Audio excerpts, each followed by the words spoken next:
Chapter 564. In the scorching desert, a gust of wind that made one's face hurt, there was also a rustling sound that covered most of one's vision. But these could not cover Butterfield's vision, nor could they cover the face behind the screen. That's Lakis Klein? How is that possible? Isha, who was sitting in the back seat, exclaimed and straightened her body uncontrollably. That pink hair that fluttered in the wind, that pair of firm and clear eyes, that familiar face. Butterfield clenched his teeth, but he found that his thoughts were extremely clear. The person in front of him was real. That was not the fairy tale princess in the plant in space, far away from the Earth's land, but the real songstress princess who fell into the mortal world from the endless void. Lakis Klein. Is that so? Butterfield was stunned for a moment, then suddenly laughed. Ha ha ha ha. So that's it. So that's it. Captain Butterfield. Stop it. You have no chance of winning. In the midst of Butterfield's laughter, Ray Minkai's voice sounded on the communication channel. Hey. Yes. We have no chance of winning. From the beginning, we were not your opponent. Is that so? Knight, no, the survivor from Unius 7, Ray Minkai. Butterfield's thoughts began to operate at high speed when the pink figure appeared in the cockpit of the white Baku. Everything formed a chain in Butterfield's mind. The passenger plane that inexplicably crashed in the desert, the broken Baku that should have been scrapped and turned into a battlefield tombstone was unexpectedly reactivated and involved in the battle again, the strange man and woman that suddenly appeared in town, and the pink figure that walked out of the repaired Baku's cockpit. All of this told Butterfield a fact. The sky was going to change. I didn't expect you to be able to guess my identity. As expected of the desert tiger. That's right. My name is Ray Minkai. Hearing Ray Minkai confess his identity, Butterfield already had a rough idea of the situation. Aisha. Go out. This battle is over. Rako's power was gradually turned off. Butterfield and Isha walked out of the cockpit and stood on the blazing desert. They looked at the girl standing in front of the white Baku across the tumbling sandstorm. The battle is over. Captain Baltfield. Your subordinates are not in any danger. Ever since the Silver Wind incident, this was the first time Lux had revealed her true appearance to anyone other than Ray Minkai. Andy. Was she really Lax Klein? Isn't she? Yes. Aisha. She was Lax Klein. No, to be exact, she was the real Lax Klein. As for the one from Plant, I'm afraid it's a fake. How is this possible? Nothing is impossible. Aisha. That annoying Kreutzer has been transferred back to Plant. Suddenly, just as Butterfield was about to open his mouth, a wave of movement came from a nearby sand dune. Stop. Martin.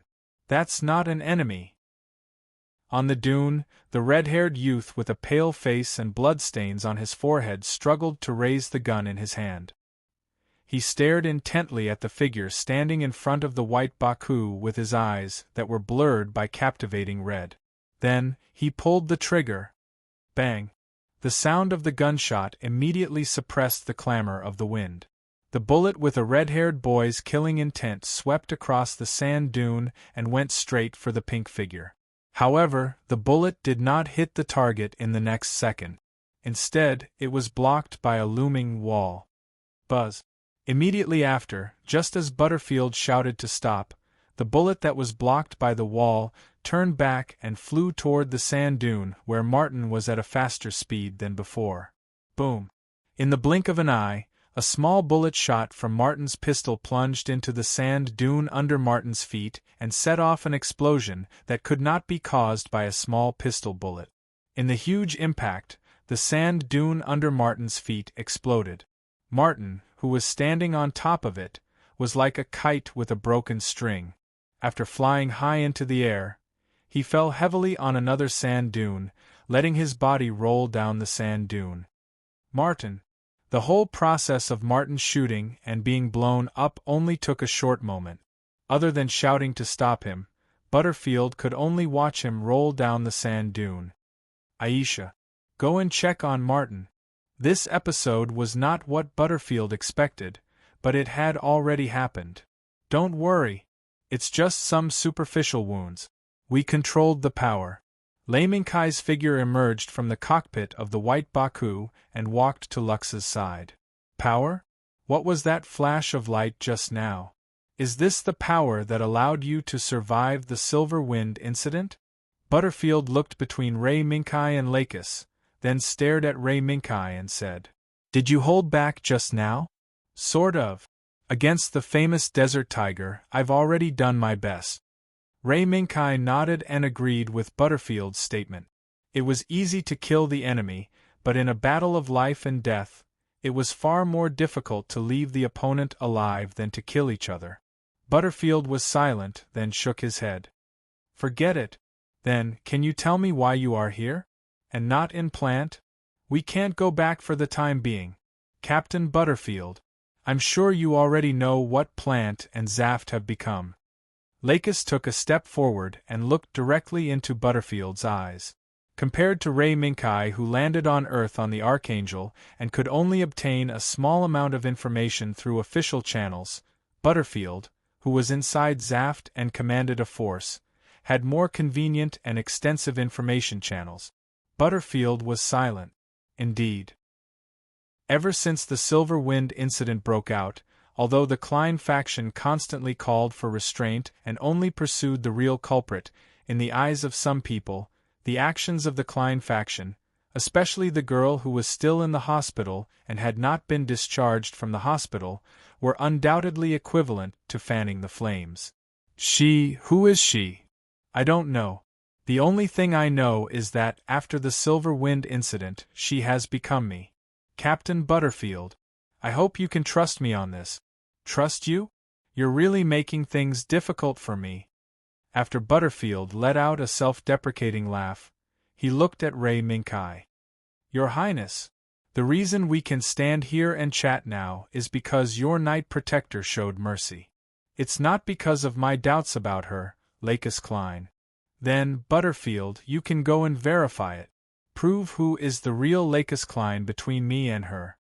The next moment, Lakis's words stunned Butterfield. Really surprised me. Your Highness, aren't you afraid that I will come back with more troops to kill you?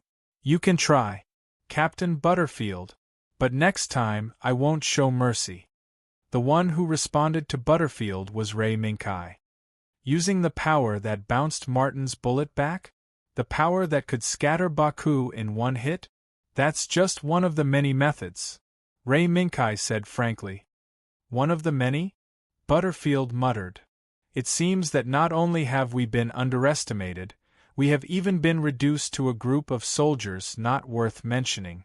A myriad of thoughts, but they could not stop Butterfield from judging the current situation. Naturally, I will investigate Lax Klein's identity. But, will you let us leave now? Butterfield's worry was real. When Lakis revealed her true identity, the position of Butterfield and the others became subtle. If they were allowed to leave, they might turn around and bring more enemies to hunt down Ray Minkai and Lakis. They might even attract the forces from Plant to pursue them. For example, the MS troops led by Law Lu Kreutzer. However, Lakis and Ray Minkai had already reached a consensus on this point. Yes, we have no evil intentions.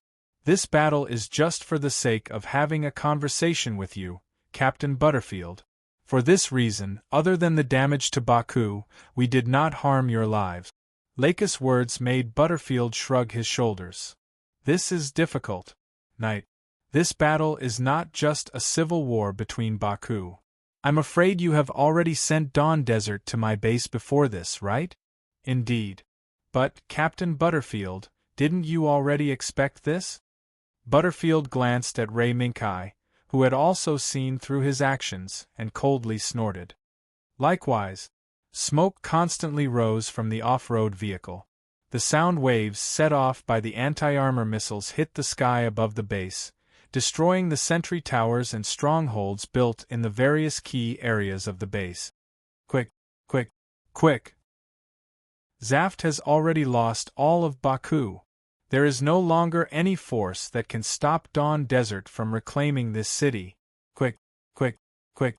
Dawn Desert's leader, Seb, looked at his team members who had successfully attacked the base with excitement. He constantly waved his arms, beckoning his team members behind him to keep up. He really succeeded. On another off-road vehicle, Carrie raised the shoulder-fired missile and stared blankly at the base that was originally impossible to break through. Carrie, we have to move faster. Zaf's Baku seems to have withdrawn from this base. Zasaka bent down slightly, picked up the semi-automatic rifle beside his feet, and handed it to Carrie. Following the fall of this base, Zaf's rule over this area had also ended. However, was this really the result of that young man? Zasaka did not know the answer to this question. Outside the base where smoke was rising, a red MS was quietly squatting at the bottom of the valley, waiting for its time to attack. As for its owner, he put down the binoculars in his hand with a relaxed expression. Sure enough, this is a very profitable business. Law did not expect this commission to be so easy. He just brought his red heretic Gouda here and quietly watched the end of the battle. Law, don't you think it's a bit strange? That base didn't seem to resist. Dawn Desert's group seems to have just picked up a big bargain. Is that so? Shan Chui Shu's words made Luo frown, but he didn't care much. Forget it. Since Dawn Desert has captured Zaf's base, and Zaf's MS did not appear, then our commission is over. Let's go back. Okay. Dawn Desert, who was dazzled by the easy victory, did not find any abnormalities in the base. Even if there were some sober people who found even a trace of abnormalities, they could not express their objection in front of the huge fruits of victory. This was because the Zaft army led by Butterfield had really left this place. Andy. Martin is fine, he just fainted from the fall. The wound on his head is just a flesh wound. Aisha, who checked on Martin's condition, returned to Butterfield's side and said softly, "Yeah, I know. Send a signal to let everyone abandon unnecessary things and hide according to the original plan." After Butterfield finished speaking, he took 2 steps forward, stood in front of Ray Minkai, and extended his hand. "Thank you, Your Excellency Knight. Thank you for bringing Her Royal Highness here." Looking at Butterfield's right hand, Ray Minkai extended his hand and responded, "It's what I should do, Captain Butterfield." Butterfield smiled gently, let go of his hand, and said self-deprecatingly, "From today onwards there is no Captain Butterfield. What we have is just Andy Baltfield who escaped from the battlefield." Immediately after, Butterfield raised his hand to stop Lux from speaking. "Your Royal Highness, which one is the real Lakis Klein? I will verify it. But I hope that before the results come out you can see the truth of this world." Lakis moved her lips, but in the end she just nodded silently. "I will. Captain Butterfield." Butterfield waved his hand. "I've said it. From now on there is no Captain Butterfield." After saying that, Butterfield patted Ray Minkai's shoulder forcefully. "Young man, we'll meet again. We'll meet again." Ray Minkai and Lakis did not explain much about the Silver Wind incident. With a simple exchange, the man named Desert Tiger seemed to have understood what Ray Minkai and Lakis meant. Chapter 565. Plants Capital, April City. The atmosphere in the headquarters of the National Defense Committee, which was noisier than usual, made Aslan frown slightly. This was the complete opposite of the slightly relaxed atmosphere from a few days ago due to the good battle situation. What the hell happened? For the past few days, Aslan had spent most of his time in the hospital, accompanied by Lakis Klein. For a Zaft pilot, this was obviously out of line. But the reason why Aslan could do this was because of his father, who was also the chairman of the National Defense Committee, Patrick Sala. Now that Lakis' condition had improved, Aslan had the time to come to the headquarters of the National Defense Committee to see the current situation. But in the end it was like this. "Oh, it's been a long time. Aslan, how have you been recently? Just as Aslan was puzzled by what he saw, a familiar, magnetic voice came from behind him. Captain Kreutzer. Turning around, Aslan realized that Kreutzer, whom he had not seen for a long time, was standing behind him. You're in good spirits. Looks like your lovely fiancée's condition has improved, right? Kreutzer had a satisfied smile under his mask. After patting Aslan's shoulder, he started walking towards the office of the chairman of the National Defense Committee. Aslan, do you know what happened these few days? Although the surroundings were noisy, Kreutzer still heard Aslan's footsteps. No, I don't know. Aslan, who was asked, showed a look of shame. Aslan, don't worry about these things. To a man, family is equally important. Also, it's not your turn yet. At this moment, Kreutzer seemed to have transformed into a life mentor, comforting Aslan. Aslan, who was following behind Kreutzer, looked at Kreutzer's back and replied softly. Yes, I know. Captain Kreutzer. That's good. Speaking of which, the chairman has been very worried about you and Miss Lakis these few days. Now it seems that the chairman should be able to breathe a sigh of relief. After the two of them stepped onto the escalator, Kreutzer said something that seemed unintentional, but made Aslan tense up. Captain Kreutzer. You're saying? Yes. The man known as the Desert Tiger, Andy Butterfield, was confirmed dead a few days ago. Our Zaft base at the southeastern end of the Mediterranean has fallen. Then Victoria Airport, yes. The chairman is worried that the death of that man will lead to the recapture of Victoria Airport by the Earth Alliance. The two of them, one at the front and one at the back, would exchange their thoughts on the current situation from time to time. But in reality, most of the time, it was Kreutzer who was speaking, and Aslan who was listening. The conversation only stopped when the two of them arrived at the National Defense Chairman's office. Go in, Aslan. He believed that the chairman had been waiting for some time. My matter isn't too urgent. What made Aslan feel strange was that Kreutzer was supposed to be the first to enter, but instead, Aslan was the first to enter the office. Aslan, you've come. Take a seat first. Entering the office, the first person Aslan saw was Patrick Serra, who was listening to the conversation on the phone. The latter gestured for Aslan to take a seat and wait for a while, then quickly and softly instructed the person on the other end of the phone. Only then did he put down the phone, closed his eyes, and silently thought about something. Fortunately, Patrick didn't make Aslan wait for too long. In less than 5 minutes, Patrick, who had closed his eyes and was deep in thought, opened his eyes again. The expression on his face had eased slightly.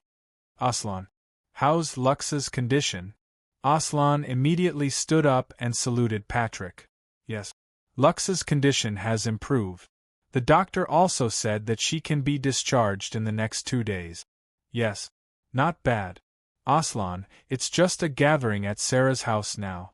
There's no need to be so serious. Aslan was slightly taken aback by Patrick's words, but he still nodded silently.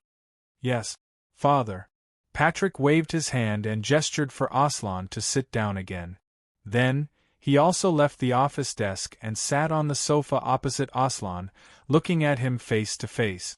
Patrick's scrutinizing gaze made Aslan subconsciously avoid it, not daring to look directly at Patrick. Aslan, how long has it been since that incident? It was a scar.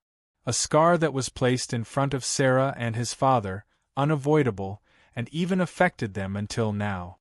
A year. Father. Mother has left us for a year.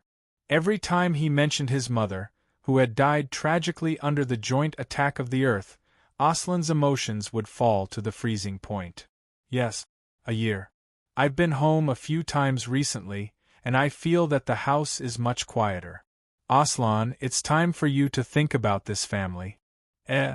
Immersed in the sadness of his mother's death, Aslan couldn't react for a moment. You're really too slow, Aslan. You lucky brat. In Patrick's eyes, Aslan had never satisfied him. On the contrary, His best friend, who had always held the opposite ideals, had a daughter who could turn around in time and see the world clearly. Slow? Aslan really couldn't understand.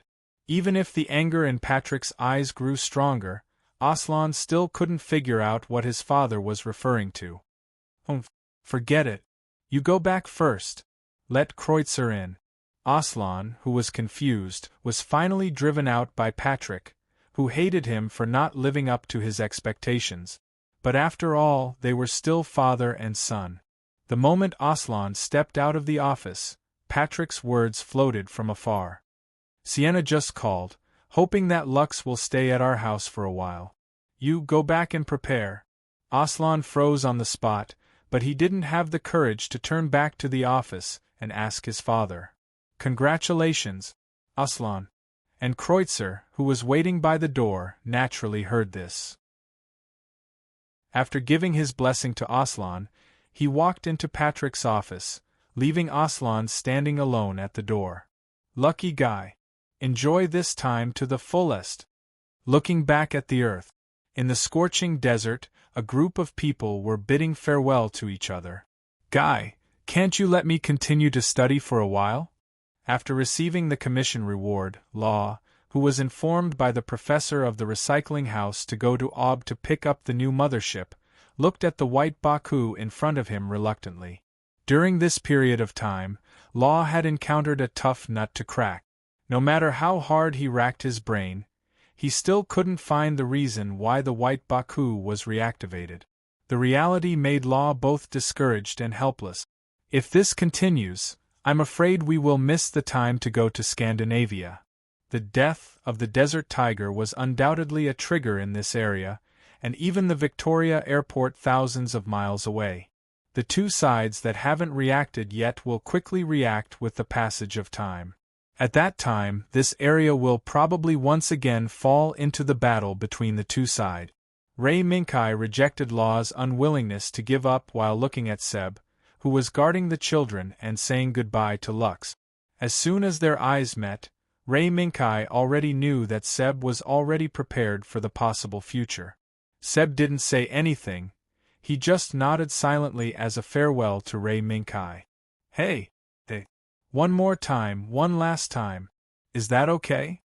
Seeing that Ray Minkai had made up his mind, Law could only beg again for one last chance. Law, let's make it clear in advance. This is the last time. If we delay any longer, it won't be as easy as it is now to cross the desert with this Baku. Okay. I'll be right there. As soon as he got Ray Minkai's permission, Roll immediately jumped up the ladder into the cockpit of the white Baku and began another round of inspection with familiarity, even though this inspection was destined to be fruitless. This kid really doesn't give up. The white cat Zero's nagging also ran into the white Baku's cockpit and sounded in Ray Minkai's mind. Let him be. Is the Baku ready? Our journey this time is a bit far. Well, we can leave at any time. After all, this kid has some skills, it saves me a lot of effort. That's good. After communicating with the white cat Zero about the current state of the white Baku, Ray Minkai felt that it was about time and walked up to Lux, who was reluctant to part with the children. Time's up. Audrey, let's go. Okay. Knowing that it was not early, Lux nodded and gave a big hug to a little girl. After gently exhorting a few words, she walked with Ray Minkai to the foot of the white Baku and waited for Law's last inspection to end. Kai Audrey. If you have time, can you go to Audrey? It's my home, I'll treat you then. Seeing Ray Minkai and Lux bid farewell to everyone from afar, Carrie couldn't help but run over and take the initiative to invite them. Ray Minkai and Lakis looked at each other in surprise, and the latter asked, "What's the matter? Carrie, aren't you from here?" "No. I just happened to be here. In fact, my home is in Audrey." When Lux asked about her home, Carrie stammered a few times, then she simply finished in one breath, waved her hand, turned around, and ran away. Kai, what's wrong with Carrie? Maybe she ran away from home. Ray Minkai sighed, then shook his head, turned to the white Baku's cockpit and shouted, "Law! Is it done? We're leaving. Oh, done. Law stuck his head out from the cockpit and sighed dejectedly. Forget it. Little Hatchie, let's go. It seems that we can't find out the secret of this Baku. That's just because they don't want to tell you, Law. Hearing this, Law shrugged his shoulders and didn't care much. The reward for coming to the desert was enough for them to spend some time on Earth. Kai. If you want to go along the coastline of the Mediterranean all the way to Scandinavia, you might meet someone. Say hello to him for me. Law and Ray Minkai, who jumped down from the cockpit, bumped their fists, and Law seemed to suddenly remember something. A person? Who? Ray Minkai thought about it and wondered if it was another heretic Gao Da's pilot. His name is Tsong Yunxiao, the leader of the mercenary group Giant Snake's Tail. According to the mission mentioned when I parted with him last time, Tsong Yunxiao should be working with the Eurasian Federation now. As he spoke, Law suddenly clapped his hands. Right. His body is the heretic Gauda, but his body is painted blue, the opposite of my red heretic. It's easy to be human. At that time, if you meet him, just say that Luo said hello to him. He didn't expect that Ray Minkai, who was about to leave the desert and go to Scandinavia, would have the opportunity to encounter the giant snake's tail. Judging from the current situation, if he drove the White Baku across the Eurasian Federation, it was likely that he would be targeted by the giant snake's tail who worked for the Earth most of the time. Thinking of this, Ray Minkai couldn't help but smile bitterly. At that time, how could he say hello to Tsong Yunxiao? It's really difficult. Ray Minkai sighed in his heart, but he still reached out and patted Law on the shoulder. Law, if we meet again, we might as well go for a drink. In the name of a friend. Friend. Law seemed a little surprised. Friend. But it depends on whether we have this fate in the future? After that, Ray Minkai picked up Lakis, pulled the leash hanging from the top of the cockpit, and slowly boarded the White Baku. As the cockpit closed, the hot desert air that they had gotten used to was suddenly isolated by the thick cabin door. Then, the air conditioner from the air conditioner was turned on, quickly lowering the temperature of the cockpit to a suitable level. Lakis, is there anything else you want to say? Before driving the White Baku away, Ray Minkai asked. No. What needed to be said had already been said. Let's go. Kai, we have wasted too much time. The departure of Captain Butterfield and the others will probably trigger a new round of battles. During this time, Lakis thought a lot and saw a lot of things. The departure of Butterfield and the others made a rare peace in this area. But how long can this peace last? Lakis didn't know that as long as Victoria Airport was still there, this area would inevitably fall into a new round of battles. Therefore, there was not enough time. Then, let's go. Baku, start, full speed ahead. Chapter 566.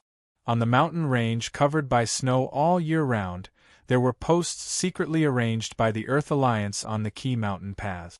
The purpose of these posts was not to kill the invading enemy, but to use their excellent concealment and wide vision to discover the invading enemy and send a warning to the rear. Since the start of the war with Zaft, the soldiers in these outposts had been rotated 3 times. According to the advice of the predecessors of the first 3 batches, although the 4th batch of soldiers did not have a good time, they were still carefree and did not receive much pressure from the higher-ups. However, in this leisurely atmosphere, these soldiers who had been accustomed to the cold environment of the snow mountain encountered a very strange thing. Hey, Toph, is there anything interesting recently? The morning on the snow mountain was quiet and cold. Every time at this time, Charlie, the person in charge of the number 3 Highland outpost, would ask his subordinates to make him a cup of hot coffee. While drinking, he listened to Toph, who was responsible for monitoring the surrounding situation and contacting the nearby outposts, report the situation. Yes, everything is normal. Except for First Lieutenant Homan's apple from number 5 outpost falling under the cliff halfway, There is nothing else. Toph's words made Charlie squint his eyes in amusement. All the outposts arranged in this mountain range knew that Charlie from number 3 outpost and Homan from number 5 outpost were sworn enemies. If it weren't for the fact that there was still a deep snowy mountain valley between them, they would have already started fighting. Therefore, under such circumstances, every time they saw something happen to their sworn enemy, it would make them happy for a while. Really? Homan is really pitiful. Okay. Let me go and comfort him. While talking, the happy Charlie casually picked up the apple on the plate next to him and prepared to comfort the poor Homan.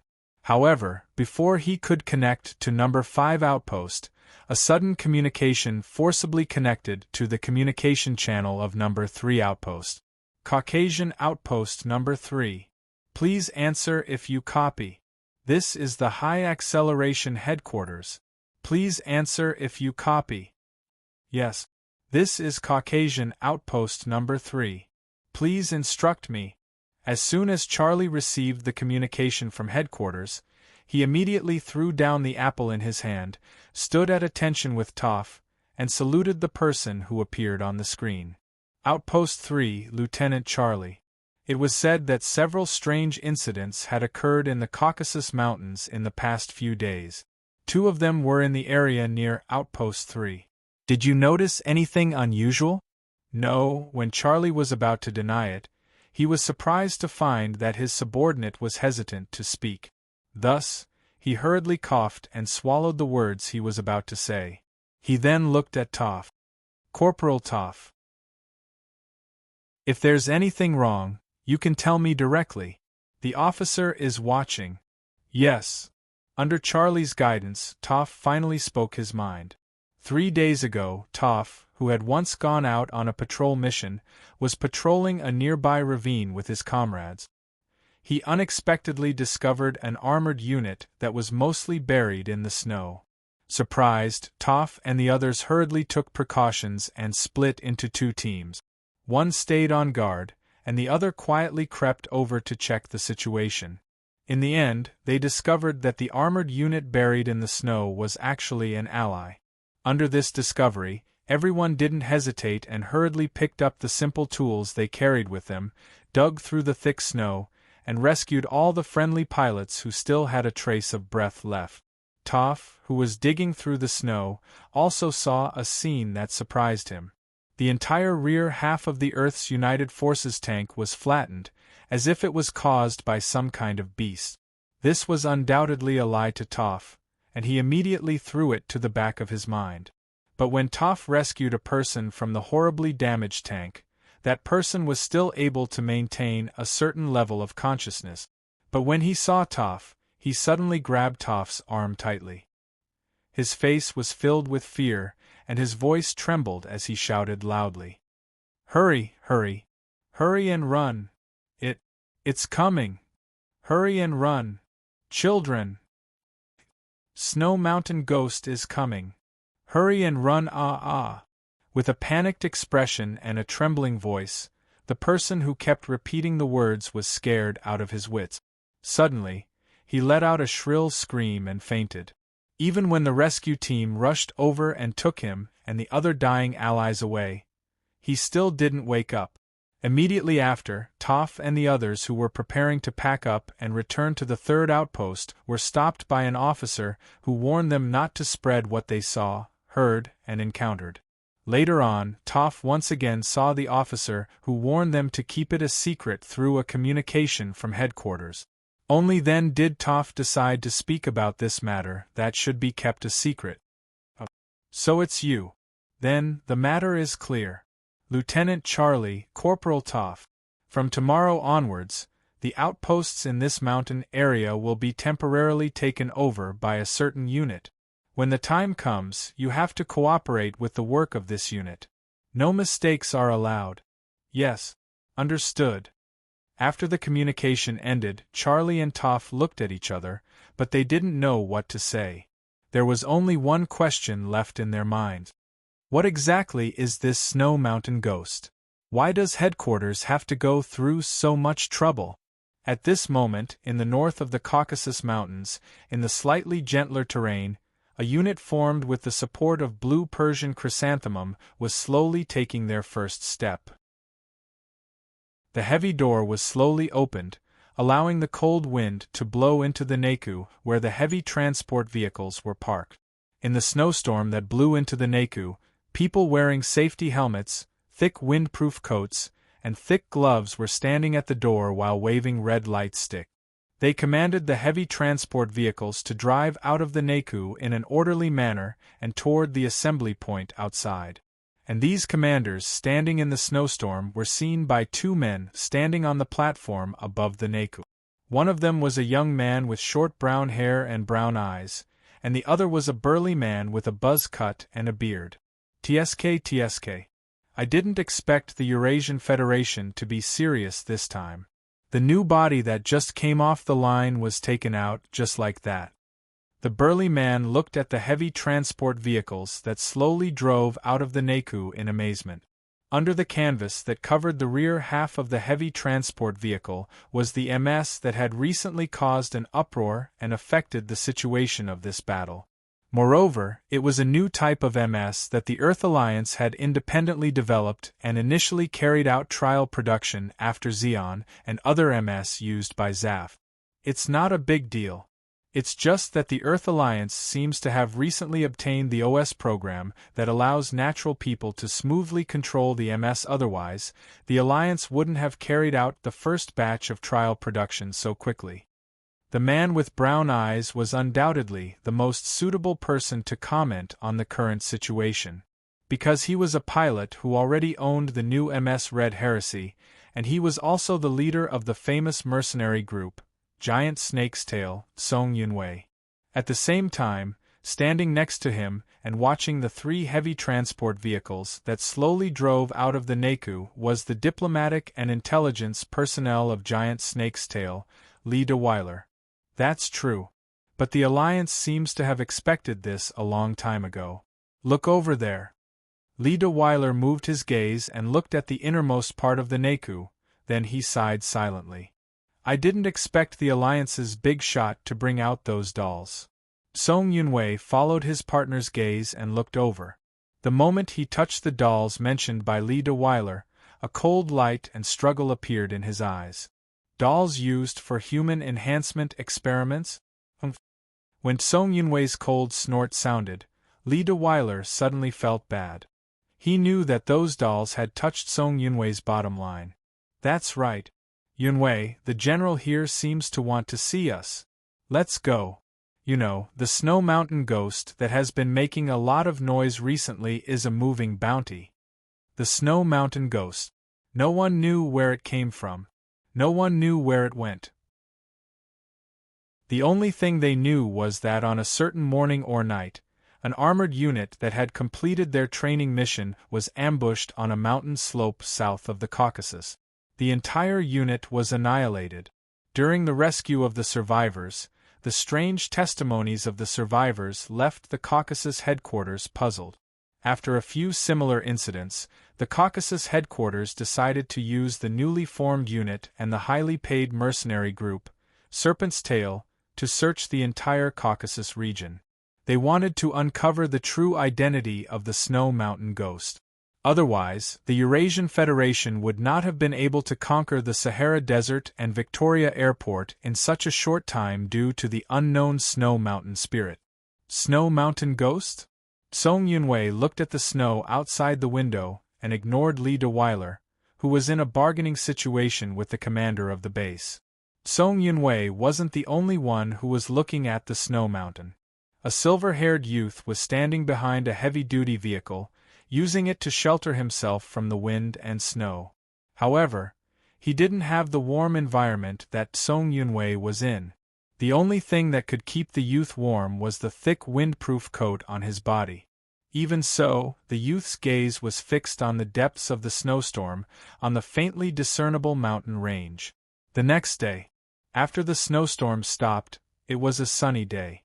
The bright sunlight shone on the white snow, and it was as though the snow was plated with a layer of golden radiance. It was exceptionally dazzling. However, the formation of heavy transport vehicles that had set off early from the base and moved all the way to the mountains along the road that had just been cleared by the forklifts did not intend to stop to enjoy the beautiful scenery. Instead, they relied on their surging power to shuttle through the mountains. Yunwei. This is the information shared by the base. Though it's not much, it's better than nothing. As usual, Li Deweiler relied on his powerful diplomatic skills to win the negotiation and placed a thick stack of documents in front of Song Yunwei. Song Yunwei looked down and understood the gist of it.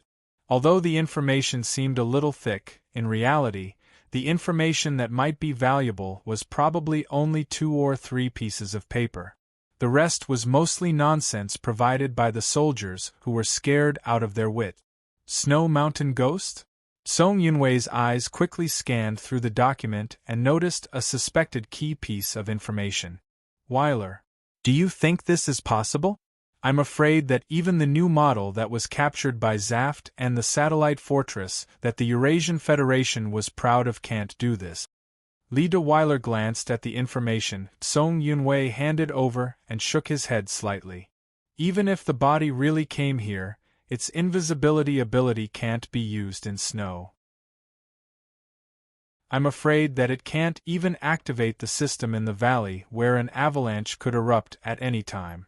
Also, based on the testimony of the surviving soldiers, the Snow Mountain Ghost seems to be able to silently appear behind them and launch an attack. Song Yunwei nodded. This is also a suspicious point. What's even more strange is that the rescue team that arrived later couldn't find any traces of the MS in the vicinity. Do you think this is really the work of a ghost? Li Deweiler spread out his hands and shook his head. I don't know about this, but I do know that there is such a legend around here. Maybe the so-called Snow Mountain Ghost is the local legend of the barbarians. Barbarians can't flatten a tank with a slap. Song Yunwei closed the information in his hand and sighed. It was better not to read this information. At least, he could still maintain enough vigilance. But after reading it, Song Yunwei's mind was filled with a lot of doubts. If it was a body with the ability to fly, why couldn't the Eurasian Federation's hidden sentries in the mountains find the enemy's whereabouts? Could there really be a body in this world that could walk on snow without leaving a trace? Song Yunwei couldn't understand. At a certain moment, he suddenly felt that if the lucky guy Law was here, he might have a clue. The bright sunlight gradually dimmed, and the surrounding snow and trees also gradually disappeared, turning into a snow-white valley with countless grayish-white rocks mixed in. They had arrived at the mission assembly point. The hunt for the Snow Mountain Ghost began. Chapter 567. As the darkness of her slumber receded like the tide, the fragrance that permeated her nostrils became the key to waking Lakis up. Lakis, who had stayed here for nearly a week, was still unable to adapt to the low oxygen content and cold alpine environment. Since she was born on the colonial satellite, this was the first time Lakis had experienced it personally. She had spent nearly a week on the cold, snowy mountain. You're awake. Do you want a cup of hot coffee to warm up? When the tent was opened, a gust of cold wind from the peak of the snowy mountain gushed in through the gap. However, before the cold wind could wreak havoc in the tent, the gap that was opened was pulled back by someone who came in. Kai. What time is it now? Lakis, who took the coffee from Ray Minkai, asked softly. Yes, it's almost 8 in the morning. Is it 8? I'm in a deep sleep this time. Lakis picked up the cup and slowly took a sip of coffee to perk herself up a little. Yes, you're right. It's been hard on you recently. This is also my fault. I didn't expect you to not be able to adapt to the climate on the snowy mountain in such a short time. Ray Minkai sighed. The current situation was also caused by Ray Minkai's insufficient expectations. In Ray Minkai's understanding, an adjuster's physique was far superior to a normal person's. However, he did not expect Lakis, an adjuster, to be defeated in the highland climate. Although there was no dangerous situation, insomnia, headaches, and low spirits were still present. No. It's not your fault, Kai. In fact, it's also because I didn't consider it enough. An adjuster seems to rely too much on her physique. In fact, in front of nature, whether it's an adjuster or a normal person, they're just the weak side. Lakis, who had slightly adapted to the snowy mountain environment, slowly spoke of the realizations she had over the past few days. Perhaps this could distract her a little. Yes, that's true. However, after today we can leave this place. Lakis, they're here. They that Lei Minkai was referring to was undoubtedly the Eurasian Federation's army station nearby. Half a month ago, after bidding farewell to Seb, Carrie, Law, and the others, Rei Minkai and Lux had passed through the defense lines set up by the Eurasian Federation east of the Mediterranean Sea. They headed north and arrived at the Caucasus region east of the Black Sea. The two came here and were about to cross the endless snowy mountains in front of them. However, they found that the Eurasian Federation seemed to be gathering troops in this area, preparing to launch an attack on the Zaf defense line that had lost the Desert Tiger. Faced with this information, Rei Minkai wanted to bypass it at first and ignore the actions of the Eurasian Federation. But in the subsequent intelligence collection, Rei Minkai found that the Eurasian Federation seemed to have plans to eliminate the armed organizations in the Dawn Desert that resisted Zaf. Speaking of which, this was Rei Minkai's fault. Originally, both sides looked down on the resistance organization, which only knew how to fight on a small scale. However, one day the famous Desert Tiger was destroyed, even their nest was destroyed. How could this not shock the Eurasian Federation, who had been fighting the Desert Tiger all this time? Especially when it came to the key to recapturing Victoria Airport, the resistance organizations that could destroy the Desert Tiger's lair suddenly became an uncontrollable time bomb. Therefore, after Rei Minkai and Lakis discussed, they tried to contact the Dawn Desert while trying to delay the gathering speed. Now, it seemed that the operation was effective. The Eurasian Federation headquarters hidden on the other side of the Caucasus Mountains seemed to have sent out a search team. Yes, the Eurasian Federation did send out a team. They seemed to have used the new MS that was just released. During this period, the White Cat State Zero was not idle. It constantly spied on the Eurasian Federation's communication network. After confirming the other party's actions, it also confirmed that the other party might have used the new MS. New MS? Is it a sneak attack? Lakis looked at the coffee in her cup and recalled the time when she was on the Archangel. Rei Minkai would always drive the sneak attack on Gouda and fight with people who were also adjusters. Probably. But it shouldn't be the sneak attack on Gouda in Alaska. Rei Minkai raised his cup and slowly took a sip of the hot coffee. It's very likely that it's the new MS that Earth Union just released. Speaking of which, it's been more than a month since the Archangel arrived in Alaska.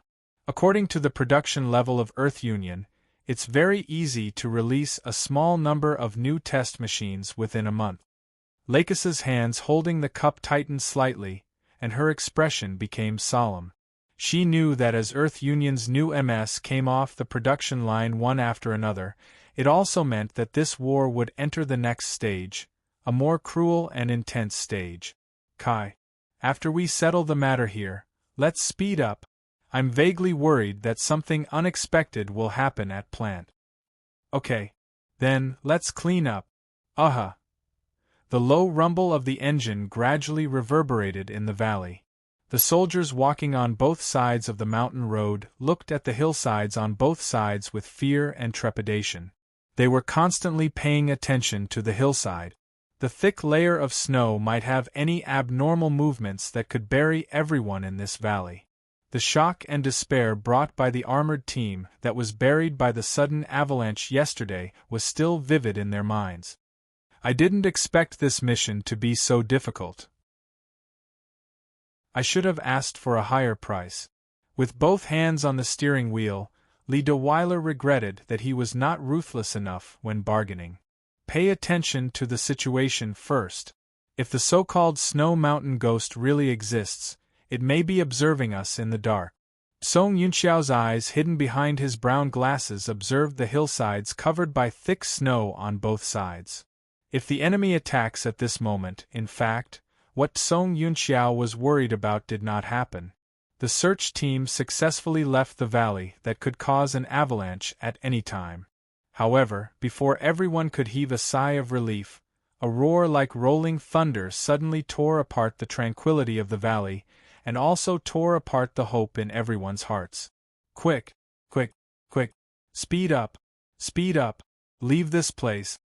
The sudden appearance of the white mist at the top of the mountain, as well as the rumbling of thunder, all represented one thing: an avalanche was coming. There was no hesitation, no surprise, only a strong survival instinct. Weiler, you go first. I'll go to the Blue Heretic. As the surrounding soldiers fled in panic, Song Yunxiao pushed open the door and jumped to the back of the heavy transport vehicle. He then lifted the canvas covering his beloved machine. Hey, Weiler, you have to be careful. Under an avalanche, even the Blue Heretic can't do anything. Li De Weiler shouted at the top of his lungs. Seeing that Song Yunxiao was determined, he did not say anything else. He jumped off the heavy transport vehicle and ran further away with the soldiers. Rumble! In the blink of an eye, the avalanche that was like 10,000 horses galloping, toppling mountains and overturning seas poured down from the top under the rolling thunder. Even if they were already out of the valley, the avalanche rushing down from the 1,000-meter-high hillside was enough to submerge most of the vehicles of the search team. White mist rose into the air, and thunder rolled. The mighty power of nature made many soldiers who had escaped the disaster feel a lingering fear. They stared blankly at the entire process of the avalanche that contained a terrifying power gradually calming down. After a long time, Li De Weiler looked at the avalanche that gradually calmed down and subconsciously picked up the communication device at his waist. Weiler, please answer. Please answer. After a series of noises, Li De Weiler finally breathed a sigh of relief. Roger. The Blue Heretic is in good condition. It was not affected by the avalanche. I'll let it get up now. You all step back. Song Yunxiao's voice was very calm, as if he was not affected by the sudden avalanche. Li De Weiler gestured to the soldiers around him. Everyone once again stepped back a little so that they would not be affected by the second avalanche. Under everyone's gaze, the thick snow that buried most of the vehicles of the search team suddenly moved. It was as if something was struggling under the snow. Gotcha! Boom! The snow flew up and a huge steel body appeared in front of everyone. What? If not for the fact that they were still worried about the avalanche, everyone would have burst into cheers. Good condition. Weiler, take everyone and evacuate from here. There's a situation. What? Li De Weiler did not react for a moment, but the whistling sound would not stop because of this. Whoosh! The valley that just experienced an avalanche once again welcomed an intense whistling sound.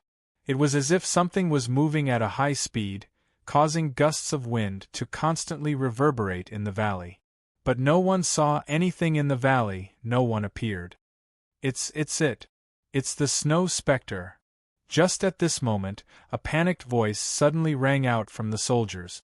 Li De Weiler frowned and looked over. He seemed to have recognized the identity of the panicked voice. He seemed to be one of the survivors that was attacked by the snow spectre. Survivors, panicked words, and that invisible object. Apart from their own side, the sound of the wind that was constantly approaching continuously impacted the soldiers' nerve. Defend. Quick. Just at the moment when the soldiers were about to collapse, an officer finally stood up and loudly berated the soldiers for their fear. He also ordered the soldiers to adopt a defensive strategy. However, just as the soldiers prepared to defend, the sound of the wind suddenly stopped. This caused everyone to be at a loss. Xiao, did the Blue Heretic Gao Da's radar find anything? No. Speaking of which, it was strange. Logically speaking, as long as an enemy appeared, the Blue Heretic Gao Da's radar system should be able to detect the enemy's traces. But in reality, the Blue Heretic Gao Da's radar system did not detect the enemy at all. Boom! A loud noise suddenly exploded on the other side of the slope, and the location of the explosion happened to be facing the position where the soldiers hastily formed a defensive position. Looking at the high-flying snow, the officer who just berated the soldiers and ordered them to defend opened his eyes wide and changed his order on the spot.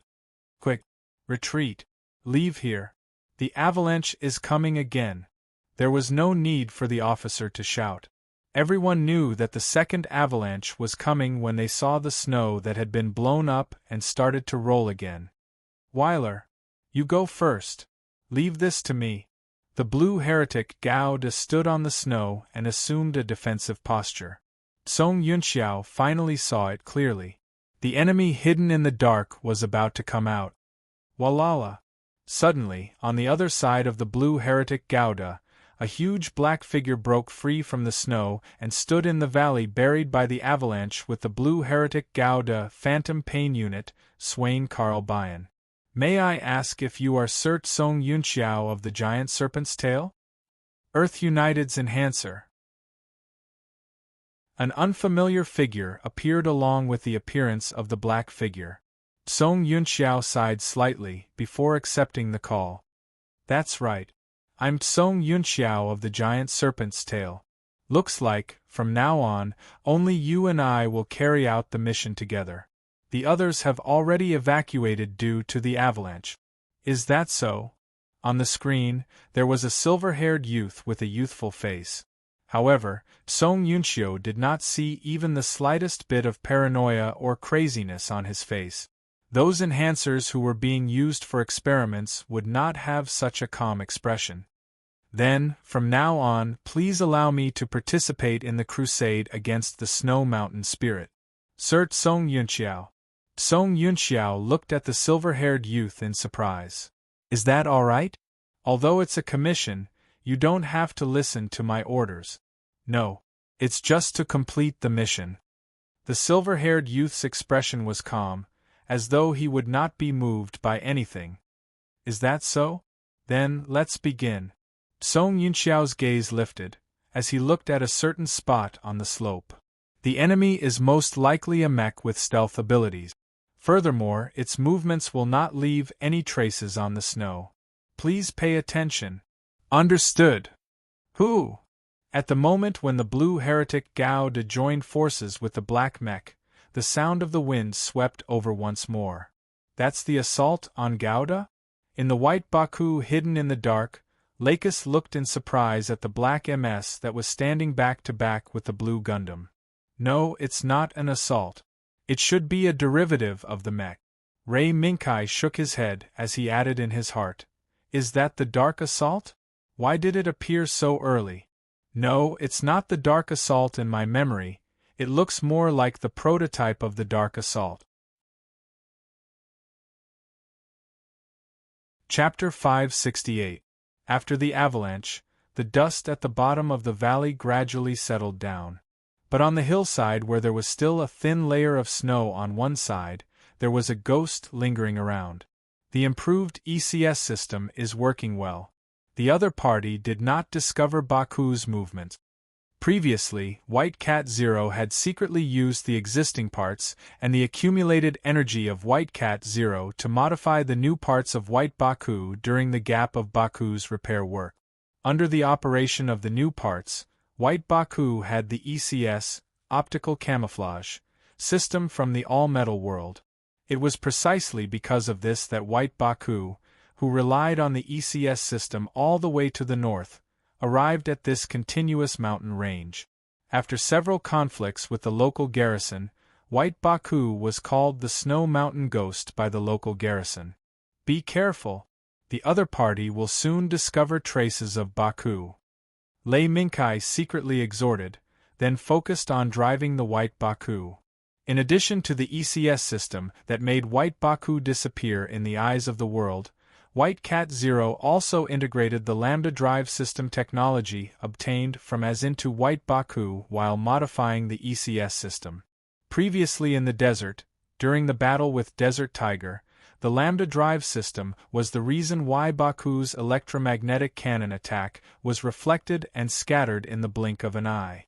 Currently, another reason why White Baku was called the Snow Mountain Ghost by the local garrison was that when White Cat Zero used the Lambda Drive System to operate, it activated a unique physical wall under White Baku, making it a screen between White Baku and the soft snow under its feet.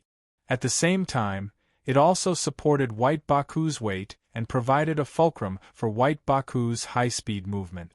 Although it sounded a bit unimaginable, in fact, Lei Mingkai was very surprised when State White Cat Zero first showed the transformation that was completed because of its ideas. Otherwise, if he drove Baku all the way north along the coast of the Mediterranean Sea, there would inevitably be a battle with the enemy.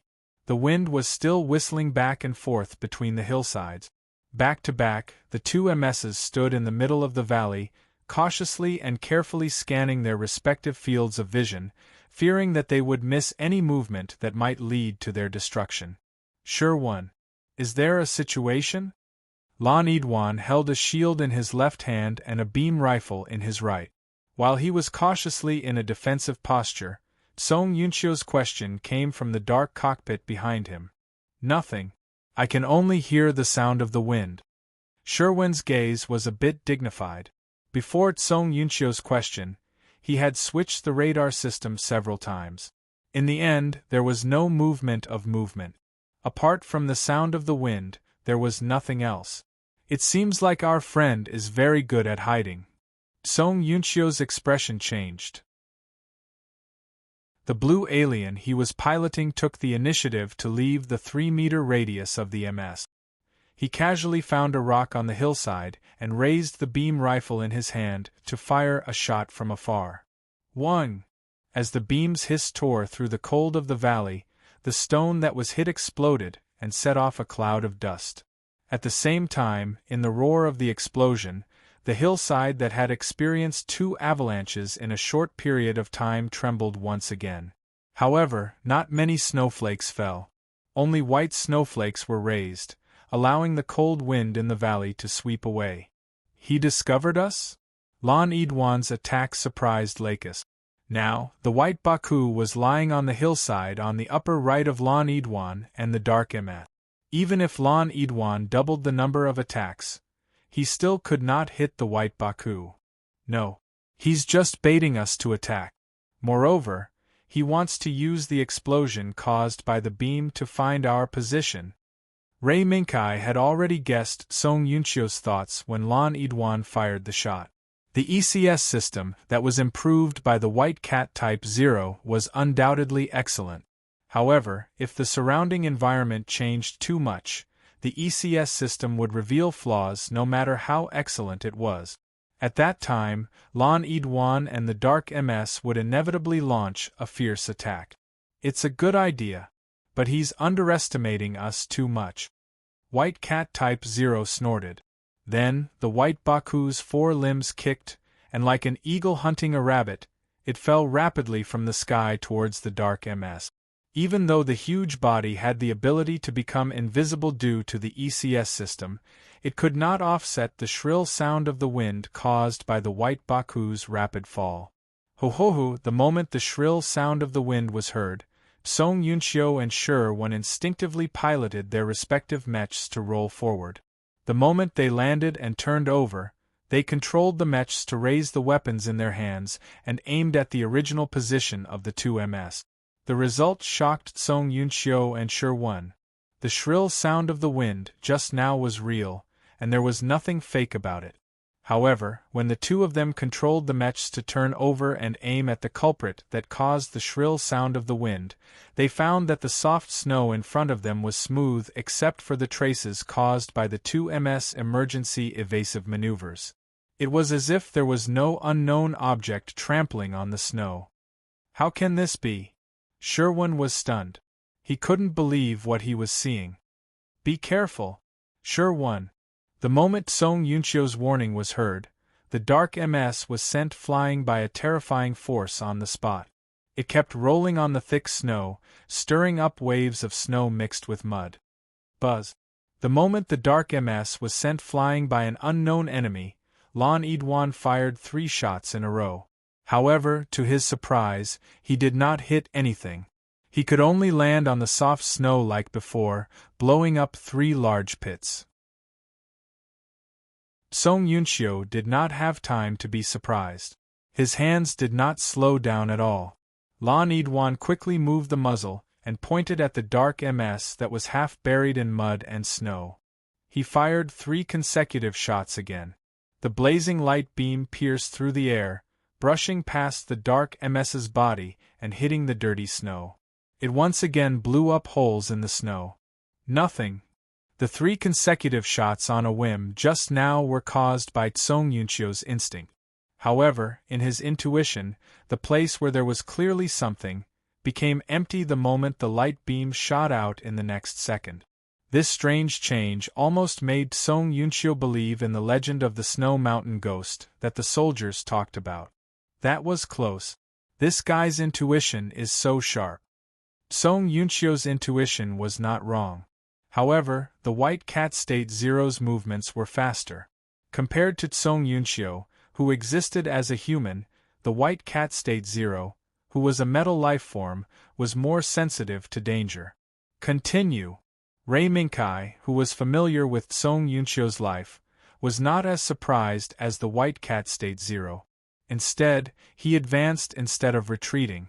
Under the control of Ray Minkai, the White Baku leaped and changed from track propulsion mode to 4-legged charging mode. It pounced towards Lon Edwan like a meteor. At the same time, the White Baku's right claw went straight for Lon Edwan's head monitor. Boom! The sound of metal clashing resounded through the valley, shaking the loose snow on the hillside. Got you! The White Baku's claw was blocked by Lon Edwan's shield. This was still Song Yunxiu's intuition. Or perhaps it was the result of the White Baku leaping high in the air. Song Yunxiu decisively grasped the current plan.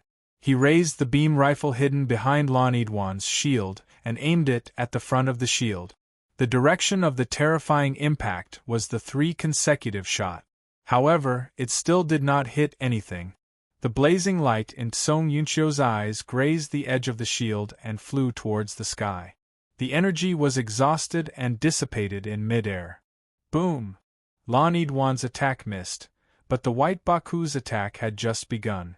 The moment the White Baku's claw was blocked by Lon Edwan's shield, Ray Minkai had already seen through Song Yunxiu's attack pattern. After all, hiding the beam rifle behind the shield and launching a surprise attack was one of the basics that every pilot who had piloted a Gauda had to learn. Therefore, at the moment the beam rifle fired, White Baku's body sank and landed in front of Lon Edwan. Taking advantage of the next second when Lon Edwan's beam missed, it jumped up again and slapped Lon Edwan's torso fiercely. This time, no matter how great Song Yunxiu's instincts were, he was unable to block or even dodge the attack. Boom! Like a black MS, Blue Haiden was slapped away by White Baku. After rolling in the air for a while, it landed heavily on the snow, drawing a deep scratch and splashing the mud and ice mixed with water to the surroundings. Tut tut tut tut!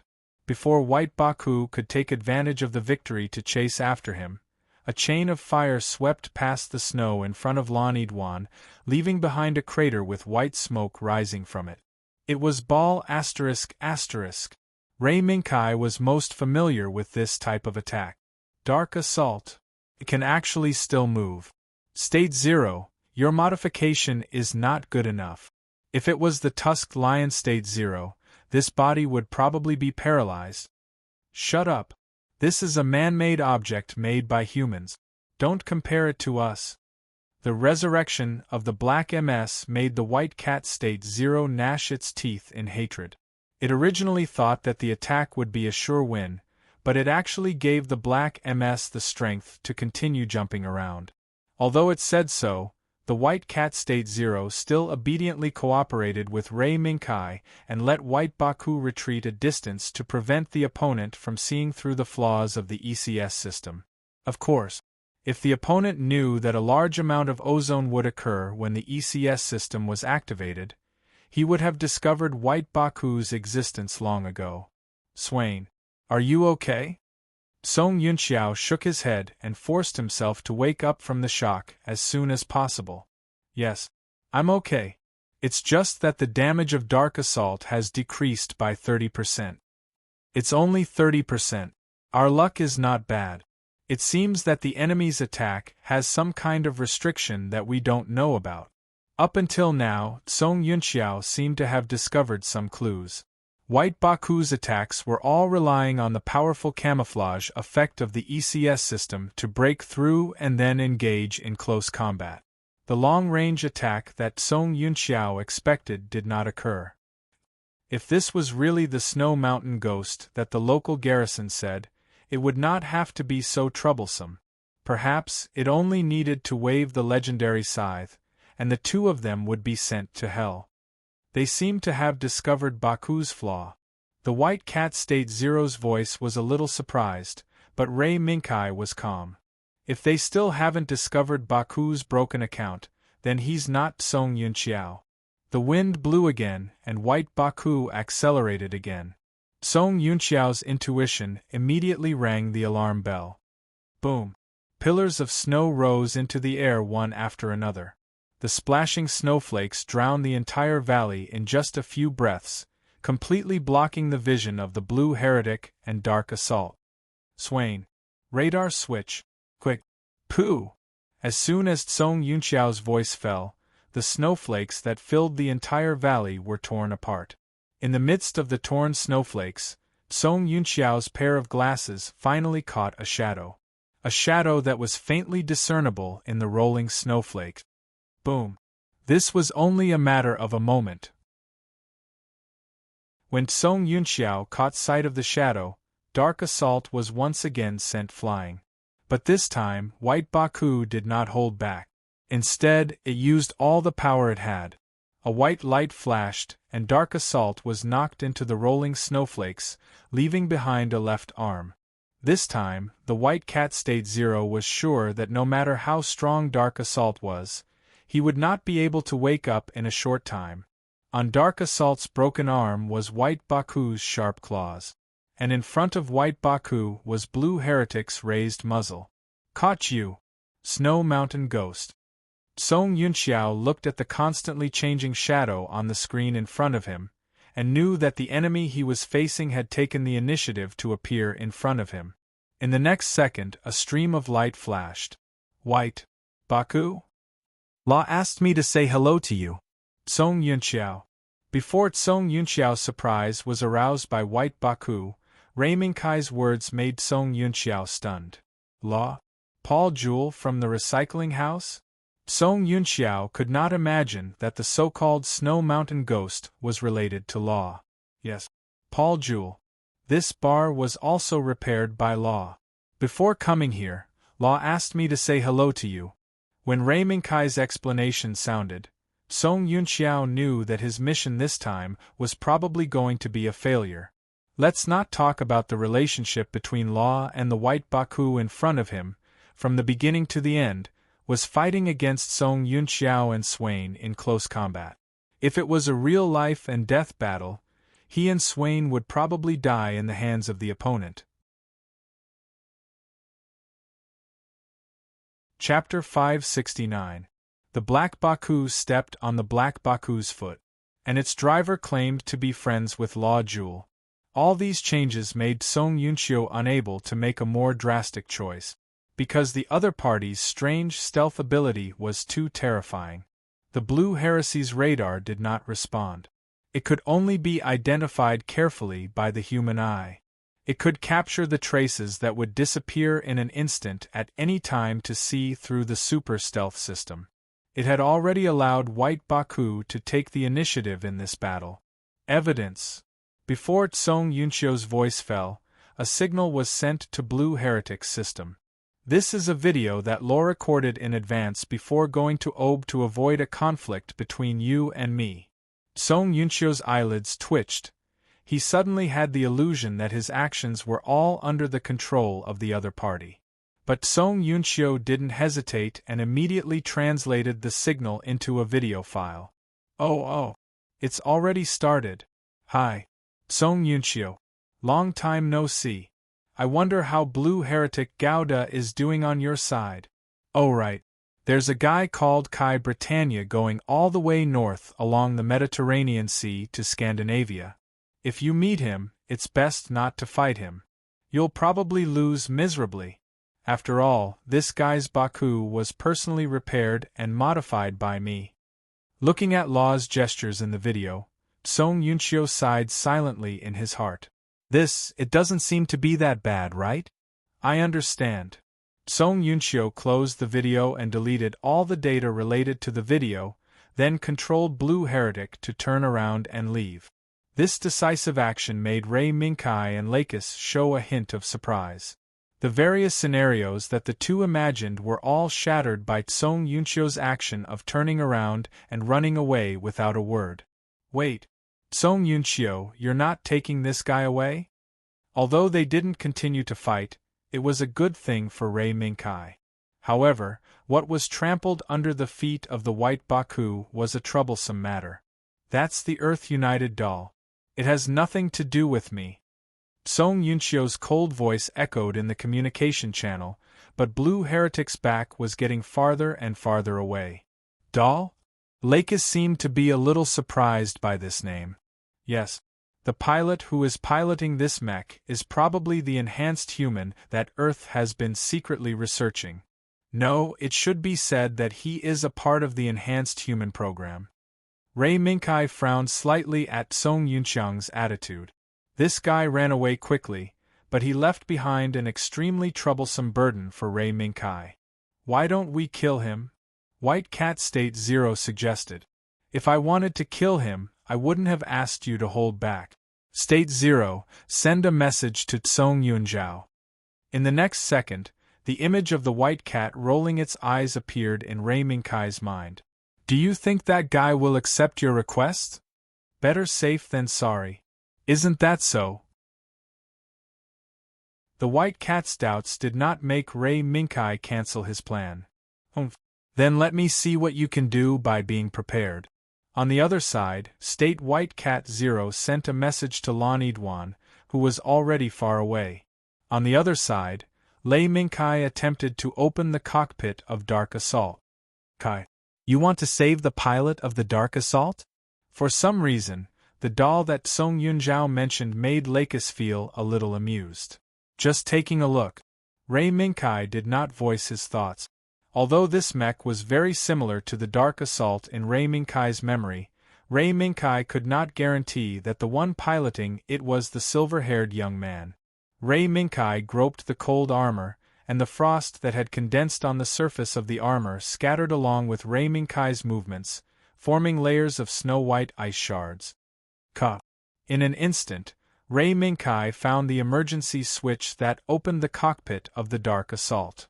Lakis, step back a little and don't come out. For safety's sake, Lei Minkai got Lux to return to the cockpit of the White Baku and close the cockpit door. No matter how confident the White Cat State Zero was that the pilot of the Dark Assault was in a coma, Ray Minkai did not dare to take the risk of letting Lakis stand beside him and open the cockpit together. Kai, I'm ready. As Lakis's voice sounded, Ray Minkai turned the emergency switch of the Dark Assault's cockpit. Gotcha. The moment the metal lock was opened, a dull sound and visible white fog spread out from the cockpit. Ray Minkai could clearly see the situation inside the Dark Assault's cockpit. In the flickering red light, there were scattered and broken pieces of equipment. Among these pieces of equipment, a young man with short silver hair was unconscious in the cockpit. The traces of redness on the young man's forehead added a hint of ferocity to his young face. Lakis. It's a young man. Perhaps this is the doll that Song Yunjiao mentioned. White Baku's huge head moved slightly, allowing the huge surveillance camera to clearly see the situation inside the Dark Assault's cockpit. Save? Or not? Lakis did not make any movements, but Ray Minkai had already guessed Lakis's thoughts. Let's say this first. I don't have a place to meet this guy. Before Ray Minkai could say anything, the White Cat State Zero jumped out to express its opposition. This was the inevitable result. Now, Ray Minkai and Lakis were just two shadow travelers who were quietly heading north. Relying on the ECS system and the Lambda drive system on the White Baku, the two were able to arrive at the Caucasus Mountains without anyone noticing. If they were to bring this silver-haired young man along, trouble. It would definitely be a big trouble. Wait, that arrogant guy is back. White Baku raised its head slightly and looked in the direction that Blue Heretic left. Under the scattered white snow and sunlight, Blue Heretic's steel body once again appeared in front of Ray Minkai. I accept the commission, but I want to take this little guy with me. Blue Heretic stopped in front of White Baku amidst the flying snow and dust. Oh? Based on the strength of the giant snake tail, it's more than enough to complete my commission. Ray Minkai raised his gaze and looked at Blue Heretic. The next moment, Blue Heretic's cockpit opened, and a young man walked out. Brown hair, brown glasses. It was indeed Song Yunzhao's appearance. Your commission is difficult. I need more manpower. Song Yunzhao jumped down from Blue Heretic and landed on the right side of the Dark Assault's cockpit, looking at Ray Minkai face to face. For this, you want to take this big trouble away? Ray Minkai lowered his gaze and looked at the unconscious silver-haired youth, whose head was covered in blood. Song Yunzhao naturally saw the silver-haired youth's miserable state, but his thoughts were already clear. He's just a puppet of the Earth United. Whether he's dead or alive isn't important. What's important is the result of the battle. As he spoke, Song Yunzhao raised his gaze and looked at White Baku's huge single eye. Result of the battle? Ray Minkai immediately understood what Song Yunzhao meant. Humph, what a beautiful thought. But I also have the same intention. Song Yunzhao's expression was solemn at first, then it was a look of astonishment. It seemed that he was a little confused by Ray Minkai's words. Then, Ray Minkai quickly reported a set of coordinates. This is where the result of the battle is. Originally, we used it to get rid of the Earth United's pursuers when the battle was intense. But now, it seems that it can be used in exchange for the life of this little guy. Song Yunzhao looked at Ray Minkai suspiciously, then nodded silently. Then, he bent down and entered the pitch-black cockpit. After groping around for a while, he rescued the unconscious silver-haired boy. His name is Swain Carl Bian. He'll probably come to you in the future. Song Yunzhao, who was holding the silver-haired youth, stared at Ray Minkai and slowly said this sentence. And Ray Minkai showed a smile that said, I knew it. Really? If he, Swain, wants to come to me, I'll welcome him at any time. Song Yunzhao nodded slowly, then returned to Lan Yidwan's feet without looking back. He pulled the sling down from the cockpit cover and brought the unconscious silver-haired youth back to Lan Yidwan's cockpit. If you like this body, you can take it with you. Otherwise, I'll destroy it. Before leaving, Song Yunzhao gave a suggestion. Destroy it. You can't even take a person, let alone this big guy. White Cat Zero was a resolute destroyer. Since you can't take it with you, why bother? No. You can hide it first. This dark cockpit might be useful to us later. Ray Minkai made another decision. 3 hours later, Lan Yidwan, who was covered in wounds, returned to the Caucasus headquarters with the white steel skull. Under the watchful eyes of the surrounding soldiers, he threw the white steel skull in his hand onto the empty ground in front of the command building. This is the truth of the Snow Mountain Ghost. General. Song Yunzhao looked at the group of people who rushed out of the command building and said indifferently, This is Baku? How is it possible? This is thousands of kilometers behind the front line. How can Zaf's Baku appear? Could it be that the man didn't die at all? Looking at the white steel skull in front of them, everyone couldn't help but tremble. In their minds, they thought of the man who single-handedly overturned the situation of the eastern Mediterranean Sea. I don't know about this. Now, I have deciphered the truth of the Snow Mountain Ghost. The mission has been completed. Song Yunzhao's voice came from Lan Yidwan's cockpit and echoed in the air above the base. It also attracted Li DeWeiler, who was a step behind to find him. Ah. Oh. Yes. As expected of the giant snake's tail. It's definitely the right thing to ask for your help. However, we should have had another pilot who participated in this operation. Where is he? Dead. Song Yunzhao's answer was unusually straightforward. It was so straightforward that everyone present couldn't believe it. No, impossible. That was an elite that we carefully cultivated. How could he die in a place like this? Hey, General. You weren't at the scene, you don't know what happened. Li DeWeiler, who had arrived at the first moment, tacitly covered for Song Yunzhao. General, you can ask your subordinate. When we were passing through a valley, we encountered several avalanches. If it wasn't for Yunzhao and your elite pilot who brought up the rear, you wouldn't have just lost a single pilot, you would have lost an entire army. When Li DeWeiler was talking about the situation, he didn't forget to mention a few people who had personally experienced it to increase his credibility. But the person in charge of the Caucasus headquarters knew what happened to his subordinate. However, it wasn't good for him to report the loss of the darkness to his superiors. While he was hesitating, the general's gaze fell on the white steel skull that Lan Yidwan threw on the ground. In the next second, a flash of light appeared from the depths of his eyes. Cough. Let's put an end to this matter. Everyone from the giant snake's tail, you have done well. The remuneration that we discussed before is already prepared. You can collect it at any time. Also, I hope that when the next mission comes, you will still be our business partner. Of course. Seeing that both sides had reached an agreement, Li DeWeiler went with the flow. However, Song Yunzhao's next words made Li DeWeiler's smile freeze. Sorry. The giant snake's tail has accepted a new mission. We are going to the universe. What? In the snowy mountains that were ruled by the cold wind, loud rumbling noises constantly reverberated.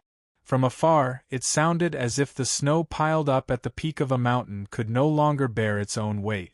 Amidst the unwilling roars, the snow rolled down from the peak, crushing and burying all the creatures and objects that stood in its way. Amidst the rolling avalanche, a pitch-black MS that was placed in a cave completely disappeared from this world amidst the rumbling of the avalanche, waiting for an opportunity to see the light of day again. We will come here in the future to unlock its seal. Looking at the cave that was gradually buried by the avalanche and the valley in front of it, Lakis was puzzled and asked, Maybe. This is just to be prepared. If it's possible, I don't wish to use this black assault. Is that so? I understand. Lakis nodded slowly, then looked to the north, looking at the plains under the snowy mountains. As long as they crossed the Caucasus mountain range, it would be an endless plain. There, relying on the ECS system and the Lambda drive system, White Baku entered an uninhabited land and rushed all the way to Scandinavia in the north. It's close. In the cold wind that blew up the ice shards, Ray Minkai extended his right hand to Lakis and smiled. Let's go. There's only the last part left. Aha! Chapter 570. March. Leaving the Caucasus Mountains, the White Baku followed the sparsely populated route north and finally arrived near Scandinavia in April and May, the most comfortable time in northern Europe. As long as they crossed the mountain range ahead, the White Baku would be able to enter Scandinavia and bring Ray Minkai and Lakis to find the SAS family. However, when he was only a step away from the door, Lei Minkai turned the White Baku into a remote valley and hid it. Kai. What's going on? Lakis, who had followed Ray Minkai all the way here, immediately sensed Ray Minkai's cautiousness. There's a situation. There seems to be a crowd gathering in front. Ray Minkai swiftly unbuckled his seatbelt and prepared to leave the white Baku's cockpit. Wait, I'm going too. Lakis first asked Ray Minkai to wait for her, then placed her hand on her chest and stroked the pendant with the stars, moon, and sun while silently reciting the incantation. A stream of light flashed, and the pink princess was covered by the image of a black-haired girl. Be careful, it's still a little cold. Even though they were about to enter the most suitable month in northern Europe, Ray Minkai still felt a chill as he stood in the dense forest. Okay. Lakis responded softly and landed lightly on the ground covered in fallen leaves. This way. Ray Minkai waved the binoculars in his hand and brought Lakis to a hillside where they could see the flat land in the distance. Standing on the hillside, even without binoculars, Lakis could vaguely see that the flat land in the distance was occupied by countless tents. The figures, smoke, and tents were especially abrupt in this quiet forest. That is, Lakis subconsciously thought of a possibility. Yes, refugee camp. Ray Minkai handed the binoculars in his hand to Lakis and slowly explained his conjecture. Some time ago, when we were fighting with Captain Butterfield, Zaf's Gibraltar base was fiercely attacking various key cities in Western Europe under the Eurasian Federation. Under the flames of war that spread across half of Western Europe, countless people were forced to leave their hometowns and flee everywhere. Ray Minkai pointed at the countless tents in the distance. Perhaps those are some of the refugees who fled to this area. Is it because Scandinavia is a neutral country? Through the binoculars, Lakis saw the refugee camp's situation clearly. Hunger and tattered clothes had already become the norm in the refugee camp. But no matter how hungry the adults were, no matter how tattered and dirty their clothes were, those children with innocent smiles still walked through the refugee camp in twos and threes. That's right. It was believed that most of the refugees believed that as long as they entered Scandinavia, they would be able to avoid the war that was gradually spreading all over the world in the name of permanent neutrality. But Ray Minkai raised his head and looked at the sky. He looked at the series of white dots that could be vaguely seen even in the daytime, the many funnel-shaped colonial satellites that formed planet. Although Ray Minkai didn't finish his sentence, Lakis already understood what he meant. Even if Scandinavia opened the country's door and accepted all these refugees, Scandinavia's own material reserves would not be able to support these refugees for a long time. After all, Scandinavia's citizens also needed to maintain their lives. Thinking of this, Lakis slowly put down the binoculars and silently looked at the refugee camp in the distance where smoke was slowly rising. Get down. Suddenly, Ray Minkai grabbed Lakis and quickly fell toward the forest beside them. Rumble, among the flying leaves, Lakis saw armed helicopters with missiles flying over the treetops and flying toward the refugee camp in the distance. That's the Alliance Army? Lakis opened her eyes wide and looked at the armed helicopters that quickly flew over the refugee camp. Counting carefully, there were actually 5 armed helicopters that came to this unthreatening airspace. Ray Minkai first got up, then reached out and pulled Lakis up from the ground. They seemed to be people from Blue Persian Chrysanthemum. Lakis might not have seen it just now, but Ray Minkai keenly noticed that there seemed to be a small icon under the belly of the armed helicopters, an icon that did not match the current logo of the Earth Federation and the Eurasian Federation. Blue Persian Chrysanthemum? Lakis was shocked and immediately recalled the attack that happened when they first met in Butterfield. She learned from Butterfield that the group of armed militants was called Blue Persian Chrysanthemum. Are you surprised?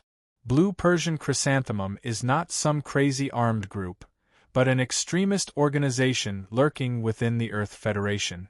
Most of the extreme actions against Plant were planned and executed by them. Ray Minkai's gaze followed the movements of the 5 assault helicopters. The location of the refugee camp was a sensitive location that could cross the border of Scandinavia with just one step forward. Under such circumstances, the 5 armed helicopters still dared to fly to such a sensitive area. Blue Persian chrysanthemum, are they really so unscrupulous? No. They are really unscrupulous. As the war spread, in order to obtain more bargaining chips and eliminate the funnels that they regarded as ominous, Blue Persian chrysanthemum was probably now carrying out armed demonstrations all over the world, forcing more people, organizations, and even countries to side with them and become a part of Blue Persian chrysanthemum. The 5 armed helicopters in front of him were probably here for this very purpose. Kai. Not good. They're making a move. At the same time that Lakis exclaimed, Ray Minkai saw a flash of fire erupting from the corner of his eye. A few seconds later, rolling thunder came from the distance. It was an attack. The armed helicopters hovering above the refugee camp unscrupulously attacked the refugee camp below and the people looking up at them from below. Amidst the dazzling flames, the people who were frightened by the attack rushed toward the Scandinavian border in panic. They did not care about the warning of the Scandinavian army on the other side of the border at all.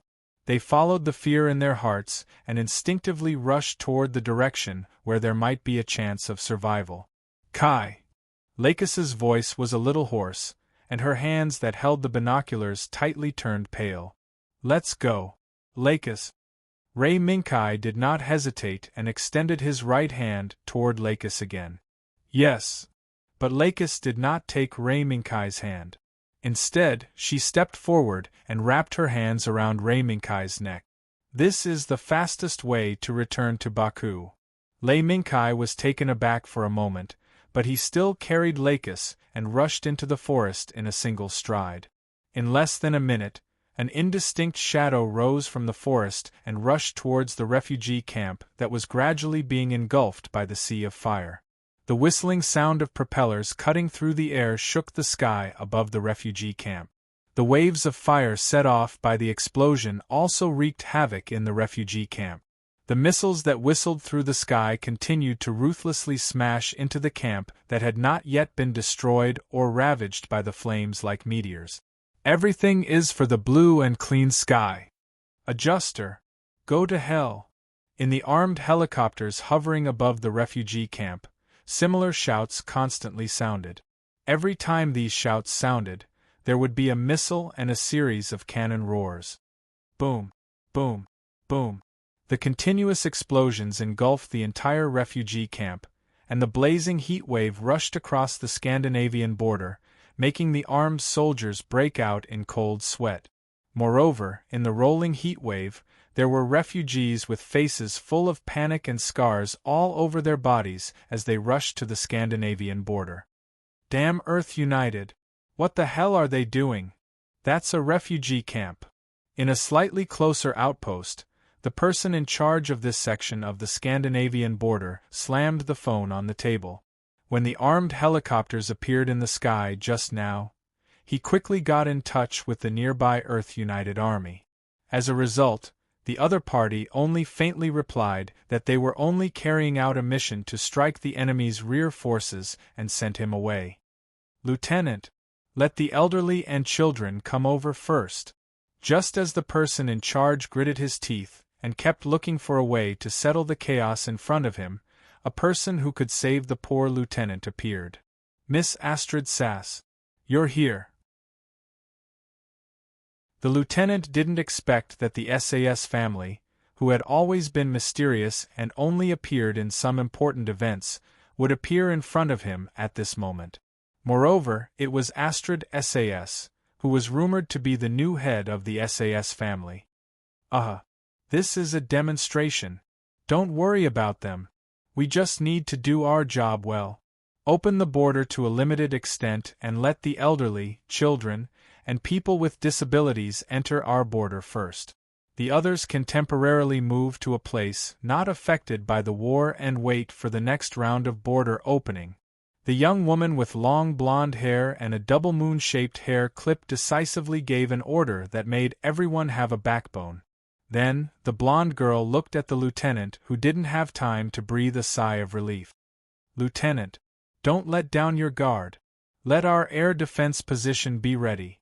Since the other party has already demonstrated, then we don't have to push back the bottom line." "Yes. Understood." Everyone in the outpost started to get busy, but the situation in front of the border wouldn't improve in a short period of time. The armed helicopters hovering in the sky were still showing off their might and were still wreaking havoc on the almost destroyed camp. This was just a demonstration. However, no one knew if those lunatics with blue Persian chrysanthemum ideas would go crazy and attack the Scandinavian border and kill all the refugees in sight when the camp was completely destroyed. "Elderly, children, you can come in first. Everyone else, please move to the left and right first and wait for the next border opening. Quick! Move quickly!" The soldiers guarding the border quickly and faithfully carried out Astrid Saz's order and continuously let the elderly and children in front of them into the Scandinavian border. At the same time, what surprised the soldiers was that the chaos they imagined didn't happen. Facing the roaring explosions and unscrupulous attacks, the panicked crowd still had a trace of rationality left and let the elderly and children in the crowd walk to the front, leaving the hope of survival to them. A corporal didn't notice for a moment, and when the person walked to his side, he realized that the person in front of him was actually a pregnant woman. At this moment, everyone standing behind the woman looked at the corporal nervously. In the order just now, there was no mention of letting the woman in front of him enter the border. However, the corporal bit his lips and forcefully waved his hand behind him. "Quick! Quick! Next!" In an instant, the crowd was in an uproar. Several pregnant women were sent to the corporal by the crowd. These women were all let in by the corporal. Astrid Sas, who was in the outpost, saw this scene. "It's my negligence. Change of order. Elderly, children, and pregnant women all let in." Yes. In the end, the situation still developed to the worst moment. After the camp was completely destroyed, those lunatics who lost their target finally noticed the large number of refugees gathered at the border. "Despicable regulator! You actually still want to escape. They, who live in this world, are the evil that will lead to the destruction of this world. Everything is for the sake of the blue and clean sky." The roar of the propellers stirring the air quickly attacked. The sharp sound of the wind left a trace of rationality. The refugees who were acting according to Astrid Saz's order broke out into extreme panic, controlled by their survival instincts, crazily charging at the checkpoint, trying to fight for their last chance of survival. Da-da-da-da!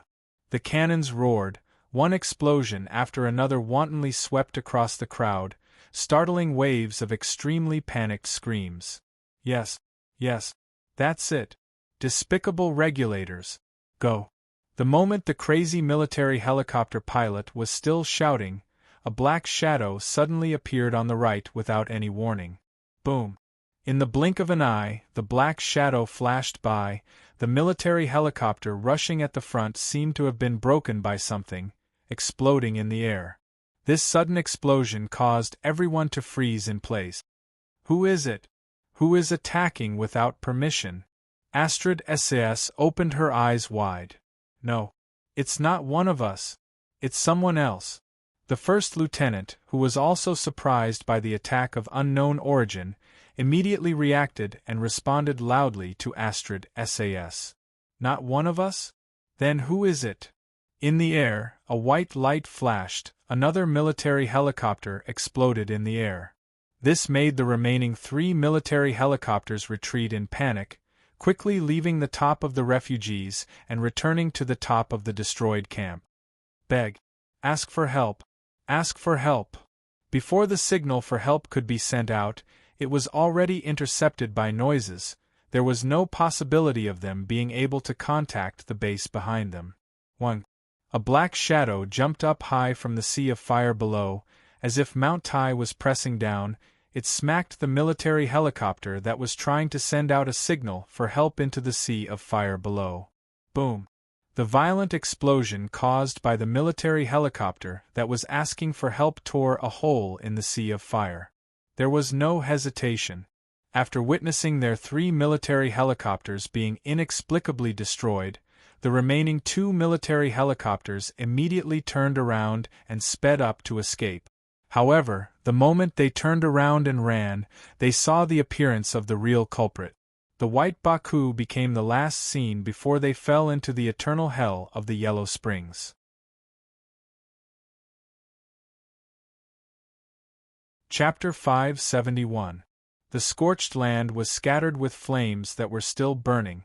Under these still dancing flames were the tents that were still crowded a few hours ago, but were now burned down by the attack of the armed helicopters. Looking around, the refugees who were lucky enough to escape all had the same face after returning to the camp. Frustration, sadness, but there was no anger. It was as if the destroyed camp in front of them was something they were accustomed to. Miss Astrid, the preliminary results are out. In the attack just now, at least 100 refugees died and thousands of people were injured.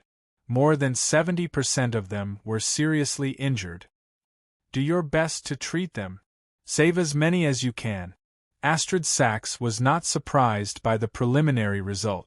Under the attack of 5 armed helicopters, the unarmed refugees only suffered such casualties, which could be considered a great fortune amidst the misfortune. After the people around her were sent away, Astrid looked up and looked at the right side of the raised camp.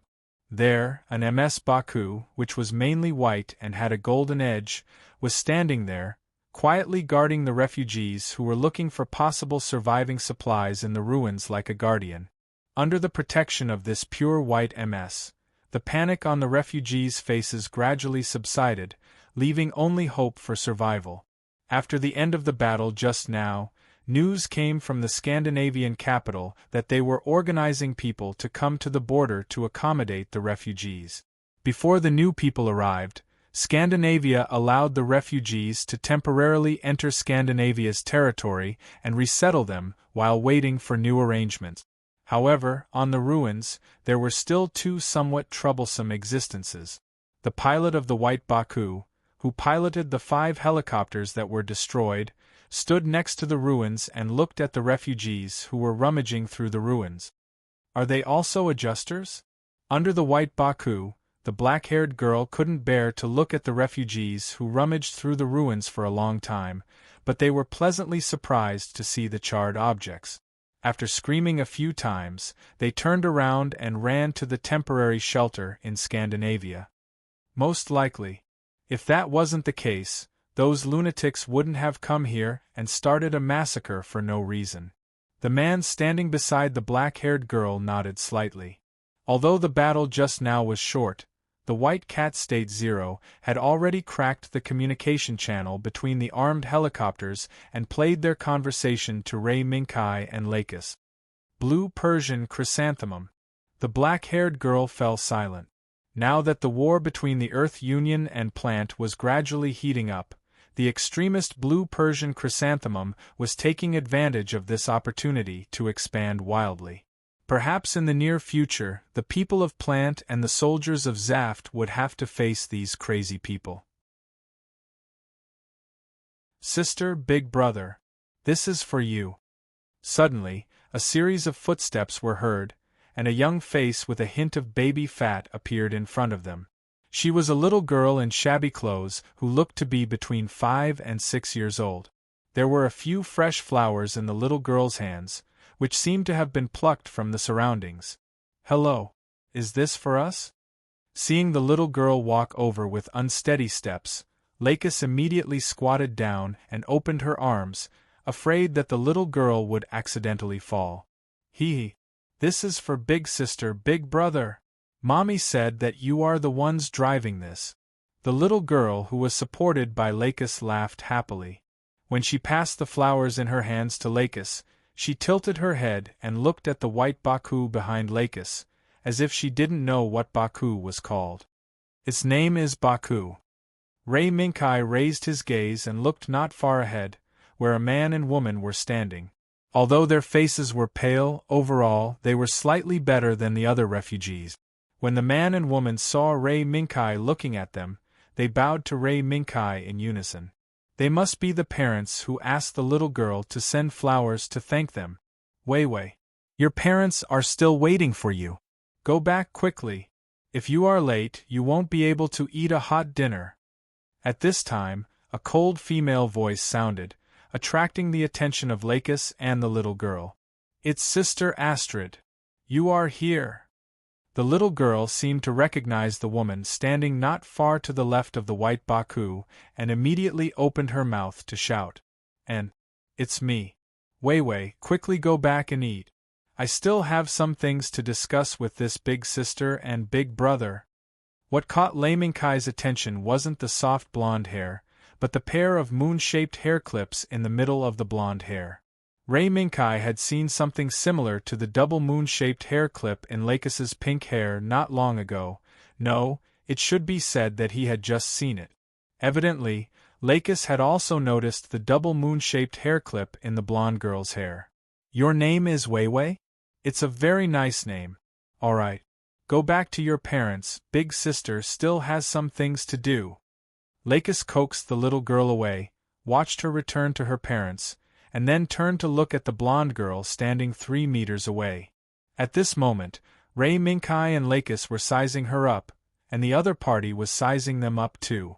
Thank you very much for your timely support. We have just finished setting up the accommodation point and preparing dinner.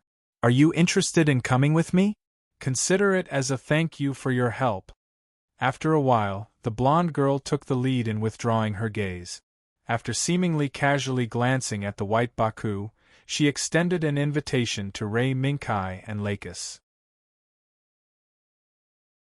After Ray Minkai and Lakis looked at each other, Ray Minkai nodded and gladly accepted the blonde girl's invitation. However, the blonde girl's gaze seemed to be faintly focused on the white Baku. For this reason, Ray Minkai raised his hand and snapped his fingers. The white Baku disappeared in front of the blonde girl. Illusion particles? The blonde girl let out a small exclamation. No, it's not illusion particles. Ray Minkai denied the blonde girl's statement, and then glanced at the refugees who were orderly entering Scandinavia in the distance. Oh, I was negligent. The blonde girl belatedly realized that she was a little rude. Then, she adjusted her expression and introduced herself with a serious expression. I'm Astrid SAS, the eldest daughter of the SAS family. It's a pleasure to meet you. The eldest daughter of the SAS family. The blonde girl's self-introduction made Lakis's gaze fluctuate, but fortunately, with the holographic image concealment, she did not reveal any flaws. And Ray Minkai did not seem to have much fluctuation, but in his mind, he was thinking, I've traveled far and wide to find you. I just came to the border of Scandinavia and I already met the SAS family. But, is the person in front of me trustworthy? After Astrid introduced herself, she had been observing the expressions of the two. To Astrid's surprise, she didn't see any of the expressions she expected from Lei Minkai and Lakis. This made her a little surprised and puzzled. While puzzled, Astrid quietly led Ray Minkai and Lakis to the camp. As for her plan to hide White Baku from the Earth Alliance army that might come later, it ended with White Baku activating the ECS system and perfectly disappearing. Under Astrid's lead, Lei Minkai and Lakis successfully passed through the crowd, and entered the temporary shelter that had just been set up through a special passageway on the other side. Along the way, Ray Minkai and Lakis saw the refugees in tattered clothes under the guidance of the Scandinavian soldiers. Even the refugees who were in a sorry state during the attack were finally able to wash off the mud and change into new clothes. That's what we can do for now. Before the new team from the capital takes over, this is all the outpost can do. Astrid noticed Lei Minkai's and Lux's gazes. This is good. At least, it's better than the previous situation. Ray Minkai nodded. Is that so? But in a place where the flames of war spread, Even this is just wishful thinking. Perhaps it was an illusion, but Ray Minkai felt that Astrid seemed to be testing Lakis. We've been discovered? Or should I say, the woman called Jormungand? As Astrid, Ray Minkai, and Lakis entered the deepest part of the outpost, far away from the refugees' office, the surrounding people immediately retreated 10 meters away, their backs facing the room, and were alert of the surrounding situation. Kai. Attention! That woman is strange. The white cat's warning rang in Ray Minkai's mind. But Ray Minkai did not take it to heart. Because the other party did not have any malicious intent. After sending everyone 10 meters away from the room, Astrid raised her hand and removed the double moon-shaped hairpin from her hair and placed it in front of Lakis. Then, she retreated to the corner of the room and waited for Lakis to continue. Is this a test? Ray Minkai glanced at the double moon-shaped hairpin, then looked at Lakis again, but found that Lakis was silent. Hesitation, perhaps due to Lakis's current mood. Whether or not the other party saw through her disguise, what was placed in front of Lakis now was a multiple-choice question. Slowly, Lakis raised her gaze and met Ray Minkai's eyes. Her gaze was questioning, but it was also filled with determination. Seeing this, Ray Minkai nodded slowly and let Lakis make the decision. Then, Lakis took the double moon-shaped hairpin in her hand and gently stroked it. Seeing Lakis pick up the double moon-shaped hairpin, Astrid did not say anything, nor did she stop her. It was as if she was an unimportant bystander, watching Lakis's next move closely. Even when Lakis looked into her eyes, her gaze remained calm and unchanging. Lakis's fingers nimbly moved around the double moon-shaped hairpin. In just an instant, with a soft sound, the double moon-shaped hairpin in Lakis's hand suddenly bounced to the left and right. After half a circle, it turned into a circle, a perfect circle. Ray Minkai, who was standing beside Lakis, clearly saw that there seemed to be a faint python carved on the round surface when the double moon-shaped hairpin turned into a circle. Under the light in the room, Ray Minkai had the illusion that the python was moving. Circling the Midgardian ring. This was something that only Klein could do. As expected, it's you. The sister that we have never met, Lakis Klein.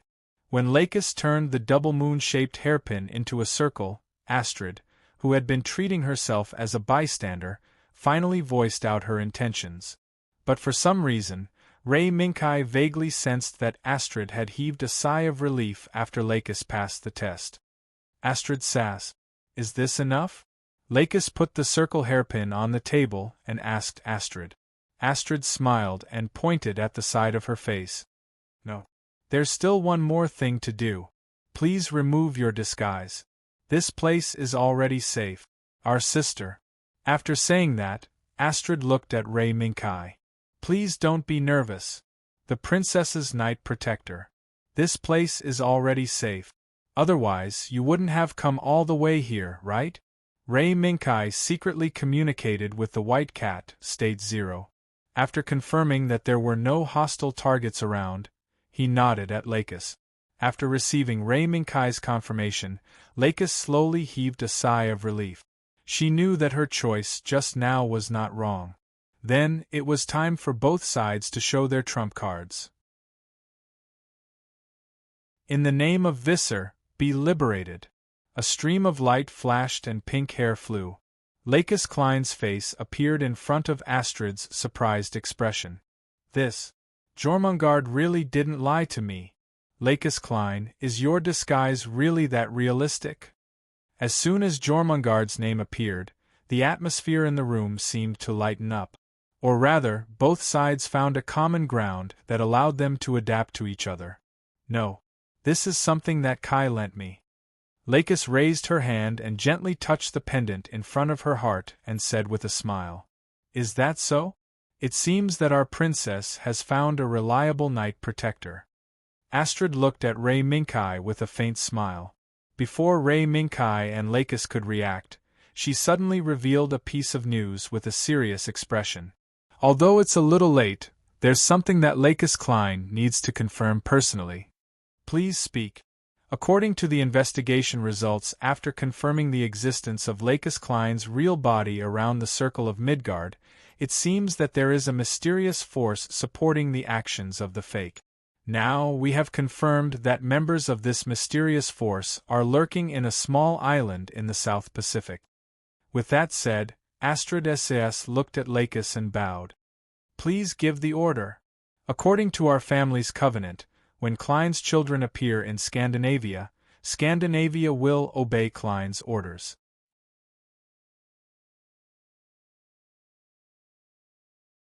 Chapter 572. South Pacific? As soon as Astrid mentioned this location, the first thing that appeared in Ray Minkai's mind was the country that had always been the winner, Auburn. But judging from Astrid's expression, the target she mentioned did not seem to be in Auburn's territory. After careful consideration, Ray Minkai felt that there was nothing strange about it. In the South Pacific there were countless islands. On these islands that were either full of vitality or uninhabited, it was normal to hide unknown secrets. Kai, what do you think? After quietly listening to Astrid's words, Lakis did not immediately express her thoughts. Instead, she left the decision to Ray Minkai. And Astrid also looked at Ray Minkai. Just as she said before, when Ray Minkai and Lakis appeared, Astrid, who had already been informed by Jormungand in advance, was looking forward to what choice Ray Minkai would make. If it were an ordinary person, they probably wouldn't have been able to escape with Lakis from the universe to Earth, from the cold extreme north, across the Atlantic Ocean, and after unfortunately falling into the desert, they would have been able to bring Lakis all the way north to Scandinavia. I need information. The more detailed, the better. You've already done that, haven't you? Ray Minkai said without hesitation, an answer that did not surprise Astrid. In response, Astrid was not disappointed. Instead, she nodded. Yes, Jormungand does have some skills. Although that mysterious force is very strange, she still managed to catch some clues. The information is here? Or, you didn't bring it here? Ray Minkai moved his gaze and looked at the table that did not seem to have many documents on it. Seeing this, Astrid suddenly showed a smile. Haha, of course. The reason I'm here is mainly to deal with the refugee camp. Therefore, I didn't bring any important information out. What's more, I don't have the habit of doing so if it's not necessary. After all, people will always forget things that they shouldn't forget at the right time. Astrid's statement was within Ray Minkai's expectations, but he was also a little surprised. All right. The rest of the matters could be left to others to handle. Miss Lakis, Sir Ray Minkai, please follow me to the capital of the Scandinavian kingdom. Just a few steps away, Astrid cried out in surprise. Oh right. I forgot one thing. Your Excellency Ray Minkai, your body? Is there any arrangement in Scandinavia? After stating his decision, Ray Minkai first returned the question to Astrid. Do you think Scandinavia has a transport force that specializes in carrying MS? Scandinavia had always been neutral and did not participate in any war, nor did it participate in any international dispute. Therefore, when the war between Earth United and Plant became more and more intense, and they analyzed each other's cutting-edge combat power, Scandinavia was still the same. They trained soldiers with pre-war requirements and standards, and even used pre-war weapons and equipment to defend the country. In such a situation, when facing the white Baku brought by Ray Minkai, it was indeed a bit embarrassing. If the Scandinavian kingdom doesn't mind, my Baku can follow behind under the control of an automatic program to the kingdom's capital. Ray Minkai thought for a while and came up with a plan. However, this plan put Astrid in a difficult position. It's a good thing to be able to drive automatically. But, right. Astrid, who was about to speak her mind, suddenly froze. She suddenly remembered that she witnessed the entire process of the white Baku's invisibility and couldn't help but smile bitterly. It seems that I was negligent. That's true. A Baku with that kind of technology will not be witnessed by any people. Astrid said, and subconsciously added another sentence in her heart. Then I'm afraid it's better than the Thunderbolt Gauda that captured the satellite fortress that the Eurasian Federation was proud of. In that case, please follow me. There are already people waiting for you in the kingdom's capital. In a dim room, a screen emitting soft light occupied most of the desktop. Various parameters were written on paper, and there was an extremely haggard face typing on the keyboard. Bang! Suddenly, the sound of knocking on the fence made the young man who was typing on the keyboard tremble. He looked at the door in panic. The door with only a small window.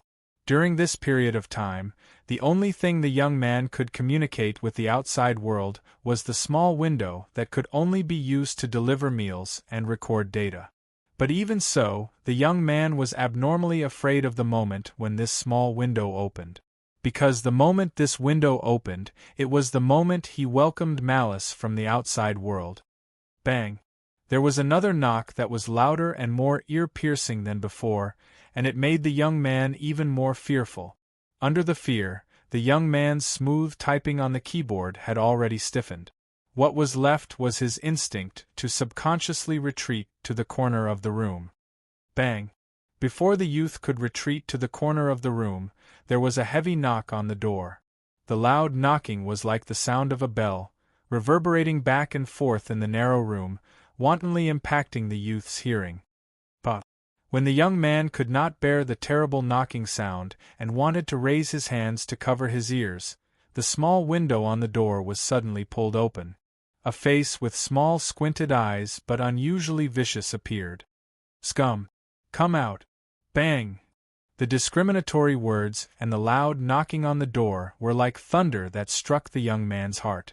The young man did not want to face that vicious face, but fear forced him to walk out of the corner of the room and appear in front of that vicious face. When the young man had first arrived here, he had resisted and questioned why he was being treated like this. However, the only answer he received was a whip and inhumane treatment. "Remember, you all are the scum of the world. You all should not have been born in this world. You all are just the embodiment of evil." As if in the endless pain, the young man who fainted had these words continuously reverberated in his ears. This young man who grew up in a neutral country and did not know about the evil that the world gave birth to towards the group that he belonged to was deeply impacted. "Heh! You seem to be quite spirited. You are slacking off."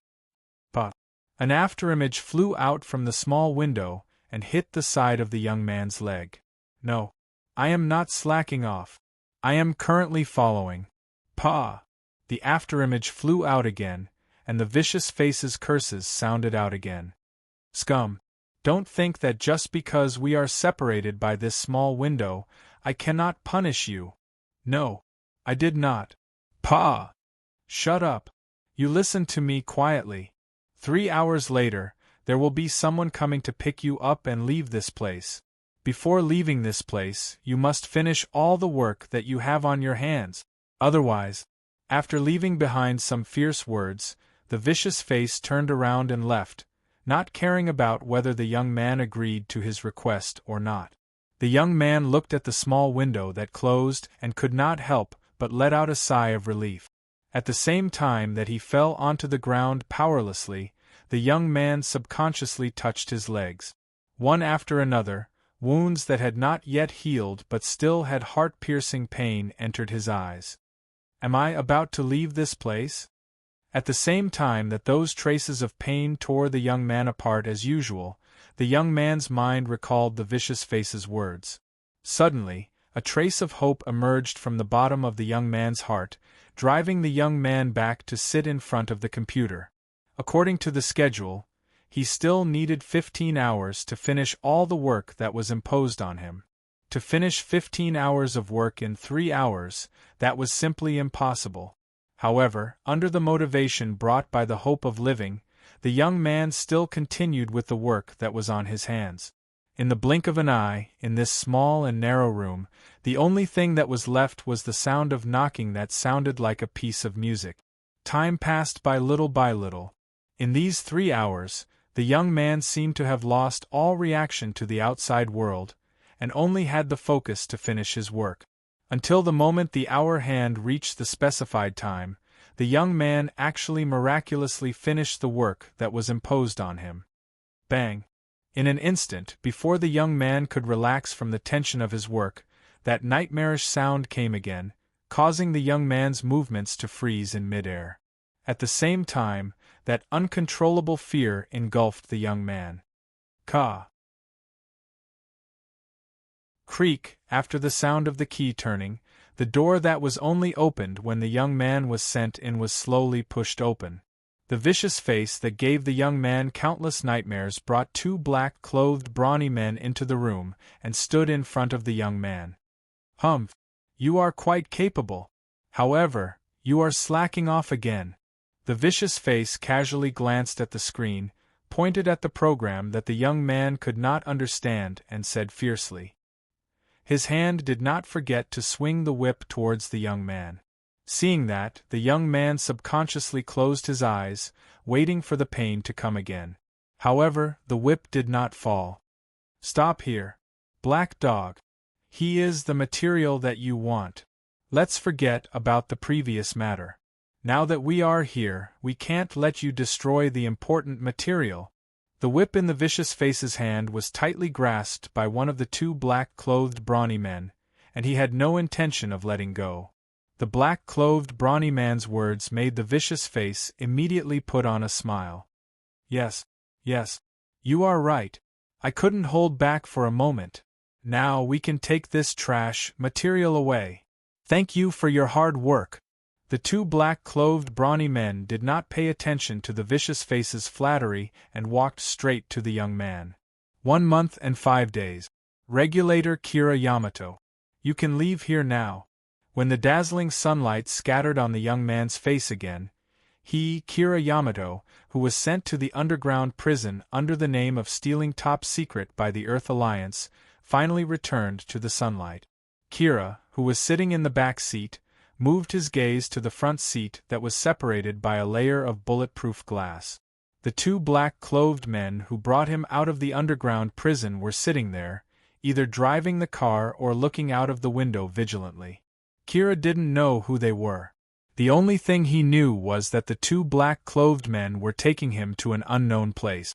Material, this was the only information he obtained from the conversation between the black-clothed men and the vicious face. Boom! Suddenly, when Kira was pondering about the current situation, an explosion without warning overturned the car he was in. It rolled 3 times and heavily crushed a small tree on the side of the road before gradually coming to a stop. The impact brought about by the overturned car made Kira feel as if the world was turning upside down. He was simply unable to think about what was happening and could only bitterly hold on until the impact of the spinning world stopped. Bang! Bang! Gunshots followed one after another, not giving Kira the slightest chance to react. In the midst of the unceasing gunshots, Kira heard a familiar curse. Damned regulator! Go to hell with me! Ding!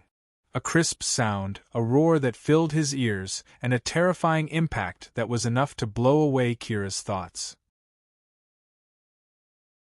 In the instant that his thoughts gradually fell into darkness and fell into an irrecoverable situation, Kira seemed to hear a voice.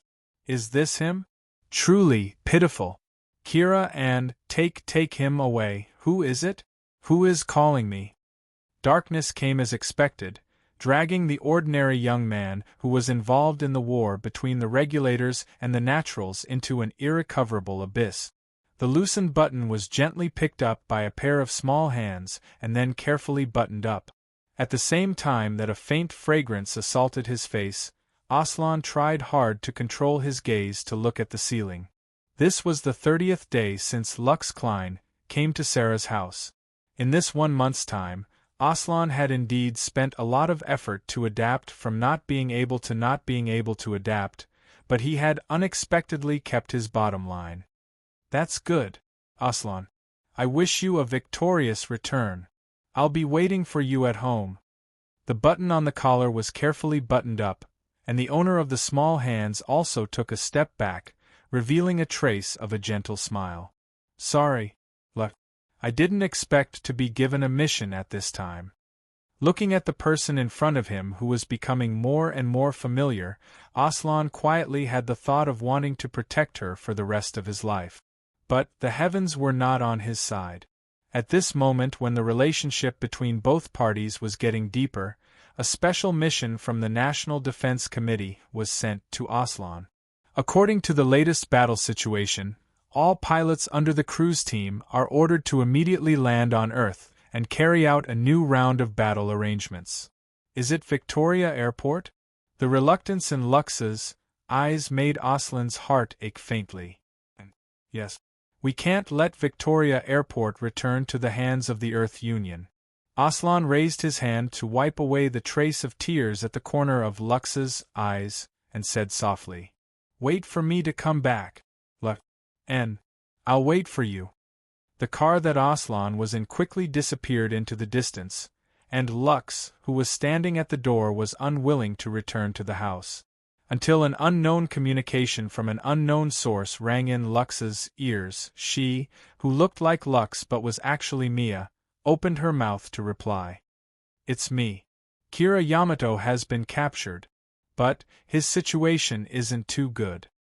Send it over as soon as possible. Kira Yamato cannot die on Earth." "Yes. Understood."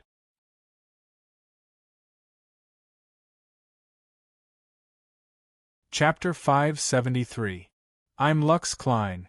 The pink girl stood in the middle of the spacious hall and introduced herself to the strangers sitting around her. Among the many seats that surrounded the hall, some were scrutinizing, some were pleasantly surprised, and some had gloomy expressions. Klein. Ever since the man with this surname was secretly born in Scandinavia, Scandinavia had its own ultimate destiny.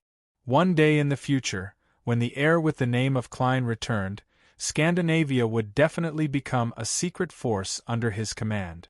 However, time was long, and in the growth of 2 generations, the so-called alliance was only an obstacle to those with ulterior motives. Even if the heir with the name of Klein was present, they still thought so. Lux Klein. Why should we believe that you're Lux Klein? The Lux Klein we know just recently expressed regret through a global live broadcast that the Earth United Alliance failed to cooperate with the investigation of the accident. The man sitting at the top of the seats looked down at Lux and said in a deep voice, "That's King Sod III." Standing in the shadows of the hall, Astrid explained the identities of everyone in the hall to Ray Minkai. King Sod III of Scandinavia, Prime Minister Fry SAS, who was also the current head of the SAS family, General Sauron Quisling, and many other people who were important pillars of the Scandinavian kingdom and were also members of the alliance. As Ray Minkai listened to Astrid's explanation, he slowly moved his gaze and sized up the faces that were either happy, worried, or hostile. He also constantly thought about the possible changes that Lux might encounter in the future. However, Ray Minkai's consideration didn't seem to have much effect, because when Lux was facing the other party's questioning, the other party seemed to have already made plans. Lakis, who was being questioned and even interrogated, did not panic at all. Instead, she calmly answered all the questions about her beliefs, and even questions about the authenticity of her identity. The atmosphere created by the king, the prime minister, and the general was like a huge mountain pressing down on Lakis' weak shoulders. However, the seemingly weak Lakis stood resolutely in front of them, not backing down at all. Silence. After Lakis answered all the questions, the king, the prime minister, and the general fell silent. "Did you succeed?" Ray Minkai retracted his gaze and focused on the pink figure who was standing in the middle of the hall, enduring the pressure from all sides alone. Success. Perhaps it was a coincidence, but Astrid seemed to have answered the question in Ray Minkai's heart as she slowly said the answer. Success. Ray Minkai turned to look at the blonde woman standing beside him. Yes, it worked. His Majesty has acknowledged Lux Klein's identity. Astrid turned around and looked at Ray Minkai with a half-smile. From today onwards, Lux Klein will be the Shadow Empress of this country. Facing this answer, Ray Minkai felt like he was hallucinating. How could the birth of an empress be so easy? Recalling the process of Euphemia going from a princess to the throne, it was a torturous experience. Are you surprised? Astrid smiled and explained further. In fact, other than acknowledging Lux Klein's identity, everything else is business as usual. The current ruling system of Scandinavia will not change because of Lux Klein's arrival. We acknowledge Lux Klein's identity in order to follow the covenant and deal with the future world. Is this equivalent to inviting an empress to sit on the throne? Ray Minkai did not say this out loud. He did not even show it on his face. Ray Minkai knew very little about the Scandinavian kingdom. If not for the coincidence, Ray Minkai would have chosen Ob instead of this mysterious country. In the name of Scandinavia, we all agree with the name of Klein that Lacus Klein has. After King Sod III announced the unanimous decision, he took a step to the right and gave up the throne. Lux Klein, please ascend the throne. Please ascend the throne. As the king's invitation sounded, the prime minister and the general's words gradually echoed in the hall. However, Lux was unmoved. Your Majesty, the reason I'm here is to find out who stole my identity. Who is the one who is leading this war towards the destruction of all of humanity? After saying this, Lux paused. Her expression became serious and she said loudly, and not to ascend the throne. Lux's reaction surprised Sod III and the others. This, not only Sod III and the others, but even Astrid, who was a bystander, was the same. She did not expect Lux to reject the temptation of the throne. That's it, Miss Astrid. Lux Klein has no intention of becoming the Empress. She only wants to find out the mastermind behind this series of events. Ray Minkai, who had spent some time with Lux, naturally understood the thoughts of the girl who secretly hid in her bed and wiped her tears in the many dark nights. Is that so? Astrid was silent for a moment before a smile appeared on her face again. As expected of the guardian knight. You are indeed very clear about Her Highness' thoughts. Don't make fun of me. I'm not some knight. Ray Minkai smiled bitterly. Oh, is that so? If the person who brought Her Highness here from the universe in a desperate situation isn't considered a knight, right? Then I'm afraid no one in this world has the right to be called a knight. After saying this, without waiting for Ray Minkai to deny it, Astrid raised her right hand and pointed to the hall where the meeting had ended. It's over. Go and welcome Her Highness. Lux's shocking words shocked Sar III and the others, but they could not help but heave a sigh of relief. Abiding by the treaty was a consensus among everyone, but it was also a burden. Lux's decision had undoubtedly reduced everyone's burden to the lowest. Because of this, everyone, led by Sar III, could not help but have a deeper sense of identity with Klein. Lux Klein. I've already heard the details from Astrid SAS. From today onwards, your identity in the Scandinavian kingdom is the second daughter of the SAS family, Audrey SAS. Of course, this is only a superficial identity. In reality, your authority in Scandinavia is equivalent to mine. In certain crucial matters, I will even listen to your orders. Sar III walked down from the throne and came before Lux, announcing the final decision. Lux listened quietly, and only after Sod III finished speaking did she slowly nod her head. I understand. Then, from now on, my public identity is the second daughter of the SAS family, Audrey SAS. That's right. We've already sent people to deal with the matter you mentioned earlier.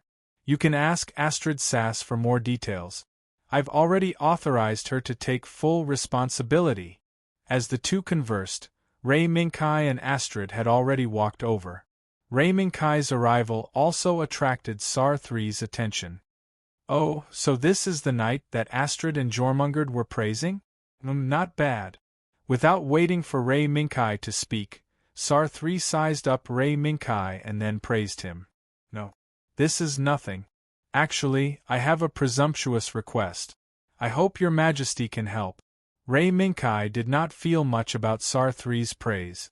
In the distant spacetime, in terms of authority, Rei Minkai, as a prince of the Britannia Empire, was even more powerful than the Scandinavian kings. Please speak. Judging from Thad 3's behavior, he seemed to already know some things about Rei Minkai and Lux's journey. Somewhere in the Caucasus Mountains, I've hidden the captured Earth's new MS in a cave that was buried by an avalanche. Your Majesty, is there a way to bring it back? MS? Earth's new MS? The moment Rei Minkai said this, it immediately caused Sar 3 and Astrid to exclaim in surprise. It even attracted the attention of someone not far away. Your Majesty, didn't you guys mention the new MS from Earth just now? The man strode over and stared intently at Rei Minkai. At the same time, he asked Sar 3. Yes. It's in a cave in the Caucasus Mountains. But we have to think of a way to bring it back. Rei Minkai glanced at the person. Sauron Quisling.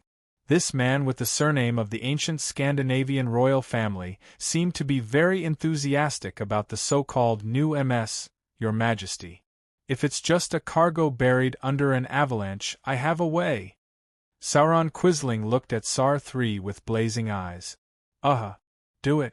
But after it's brought back, only Sir Knight can decide what to do with it. Yes, Your Majesty. Your Majesty. Although the order was different from Sauron Quisling's idea, the general, who had long been envious of the new Scandinavian equipment like the MS, left the hall like the wind and gathered his reliable subordinates to prepare to bring back the dark assault hidden by Rei Minkai in the snow mountain. I didn't expect Sir Knight to bring us one surprise after another. Sar 3 looked at his general's energetic back and couldn't help but sigh. No. This is just a coincidence. Rei Minkai shook his head and didn't take it seriously. Moreover, Astrid didn't seem to have told Sar 3 about the existence of White Baku. Okay. Let's end today's meeting. There's still a welcome party at night. I hope the two of you can come personally after you've rested enough. Rei Minkai and Lakis gladly agreed. After leaving the hall, Astrid, who brought the two here, found an excuse to leave, leaving the two of them to walk along the road ahead to the car that was already waiting to take them to Saskatoon's residence. At first, Rei Minkai and Lakis didn't speak and just walked quietly. Amidst the rustling of the leaves in the breeze, Lakis gradually slowed down until she was a few steps behind Rei Minkai. Rei Minkai stopped and looked back at Lakis. Lakis seemed to have something to say, but after the corner of her mouth moved, she stepped forward again without saying a word. She walked in front of Rei Minkai and smiled. Let's go, Kai. Not long ago, on the distant side of Earth, the heavy door was slowly pushed open. A young girl carefully moved into the house step by step through the gap in the door. Then, she closed the door even more carefully. After doing this, the girl quietly walked up the stairs to the second floor. After sizing up the corridor that didn't seem to have anyone around and no one would pass by, she took a step forward and carefully and quickly walked to the end of the corridor. Not long after, the girl, who had carefully completed a set of stealthy movements, stood in front of the familiar door and heaved a sigh of relief. As long as she pushed open this door, she should be safe for the day. Creak, the sound of the door being pushed open gave the girl a fright. Immediately after, before the girl could size up the room, a voice that made the girl tremble sounded. I don't remember our Asha family having such an education. Educate your children to be like thieves, acting stealthily. Father. Father. The girl stared at the innermost part of the room with widened eyes. There, a middle-aged man with long hair and a neatly trimmed beard was sitting steadily. He was the girl's father, as well as the Prime Minister of Ob, Rumi Nara Asha. The girl who was caught in the act was Prime Minister Ob's daughter, Kukli Yura Asha. Kukli. You just came back from home a few days ago and you're already thinking about the outside world? Rumi stood up and walked step by step to Kukli, looking at his naive and reckless daughter. "No, it's not like that. I just—" Kukli tried to explain, but after stuttering for a long time, she was still unable to give a reason. "Just what?" Rumi suddenly raised his voice by a few pitches. "Just because you heard the news of a battleship returning from a nearby battle, you ran out without saying a word?" Kukli knew that she was in the wrong, but she wanted to continue explaining. However, Rumi didn't give her any chance to explain. "Pa!" A red invitation card with golden words printed on it was placed in Kukli's hand. "Since you like to go out so much, then you can represent Ob to Scandinavia and participate in the banquet held for the second daughter of Susi family who has returned from studying abroad."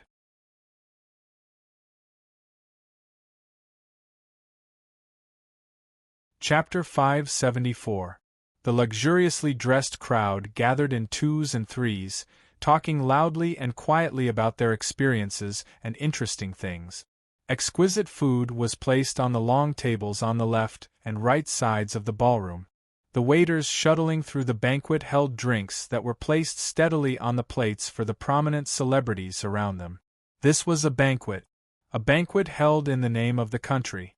In the VIP room above the dance floor, Lamenkai's brows furrowed slightly.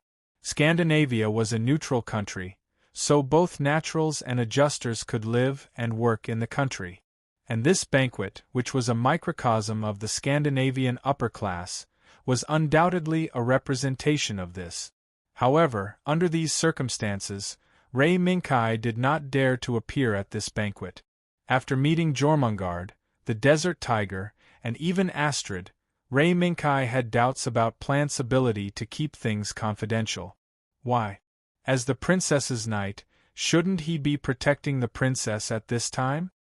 While Ray Minkai was watching Lux, who was led into the banquet by Astrid, a familiar voice suddenly came from behind him.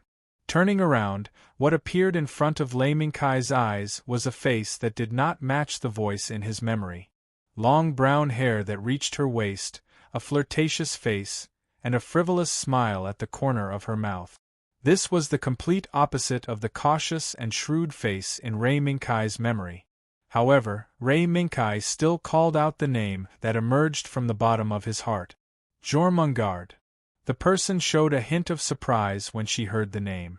Then, after the surprise faded, what was left was admiration. As expected of the knight. You even found out. Could it be that my disguise skills are that bad? Ordinary people can't enter this room. The moment the woman showed surprise, Ray Minkai knew that he guessed her identity correctly. Is that so? So that's the reason. I thought there was a problem with my camouflage technique. The woman raised her right hand and took off her long brown hair. The face that Ray Minkai had seen before appeared before his eyes once more. Jormungand.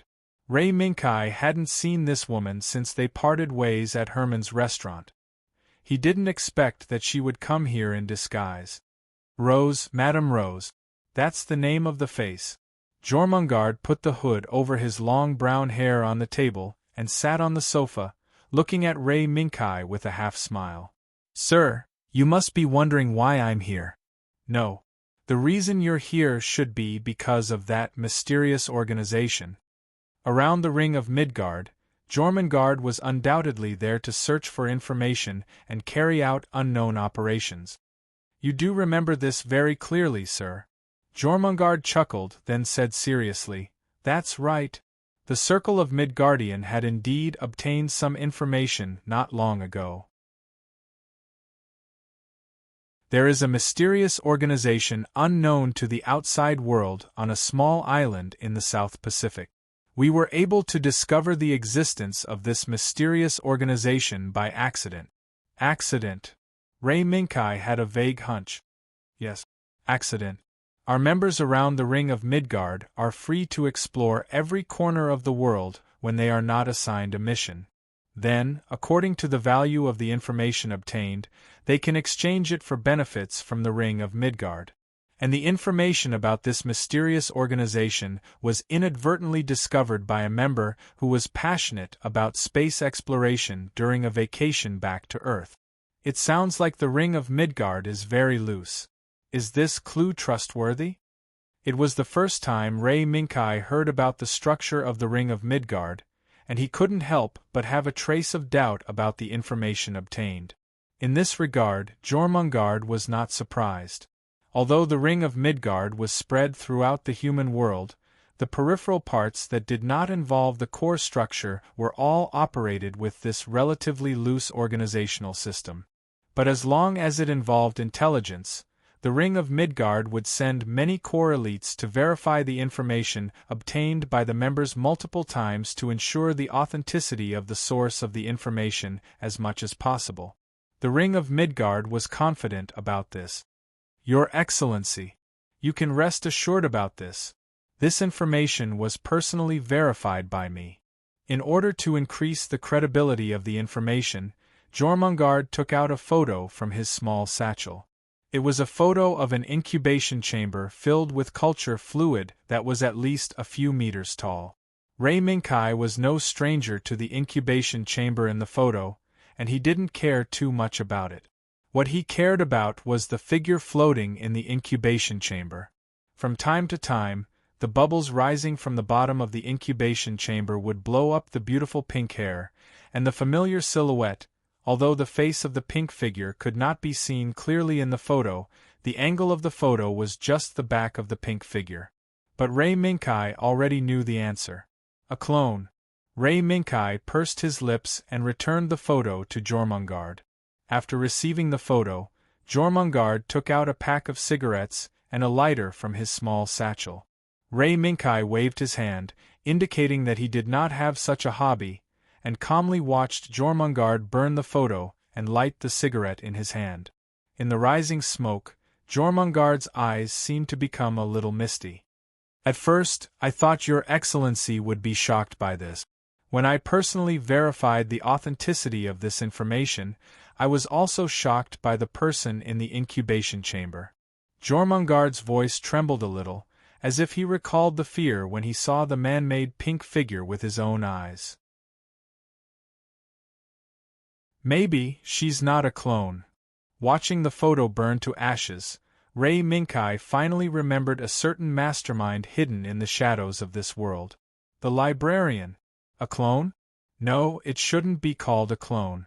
Perhaps it should be called a photocopied person. But could the mastermind behind the information revealed in the photo really be the librarian in Ray Minkai's memory? Jormungand had been observing Ray Minkai's expression, trying to find something from Ray Minkai's expression. But it was useless. Although Ray Minkai was a little surprised by the information revealed in the photo, it was not to the point where his expression changed drastically. The location of this island is near Ob?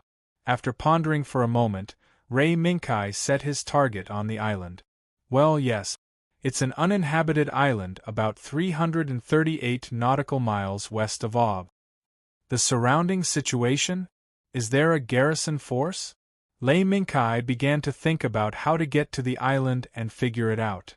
No, there's no place to pay attention to in the outer waters of the island. It's just that after landing on the island, you must always pay attention to the surrounding movements. Because the island is full of all kinds of hidden sentries. The only reason I was able to sneak in and take that photo was because of some luck. Jormungand shook his head and raised his hand to draw a circle on the table, acting as a map of the island. Loose on the outside but tight on the inside? If not, I'm afraid it's difficult to disguise as an uninhabited island. Jormungand's information gave Ray Minkai a general plan, but it still required some time and detailed analysis before he could take action. If the mysterious organization on that island was really a librarian, then that island was just one of the bases that had as many librarians as there were stars in the sky. Acting rashly would inevitably alert the enemy. You still need more information, right, sir? Jormungand was no stranger to Ray Minkai's contemplative expression at the moment.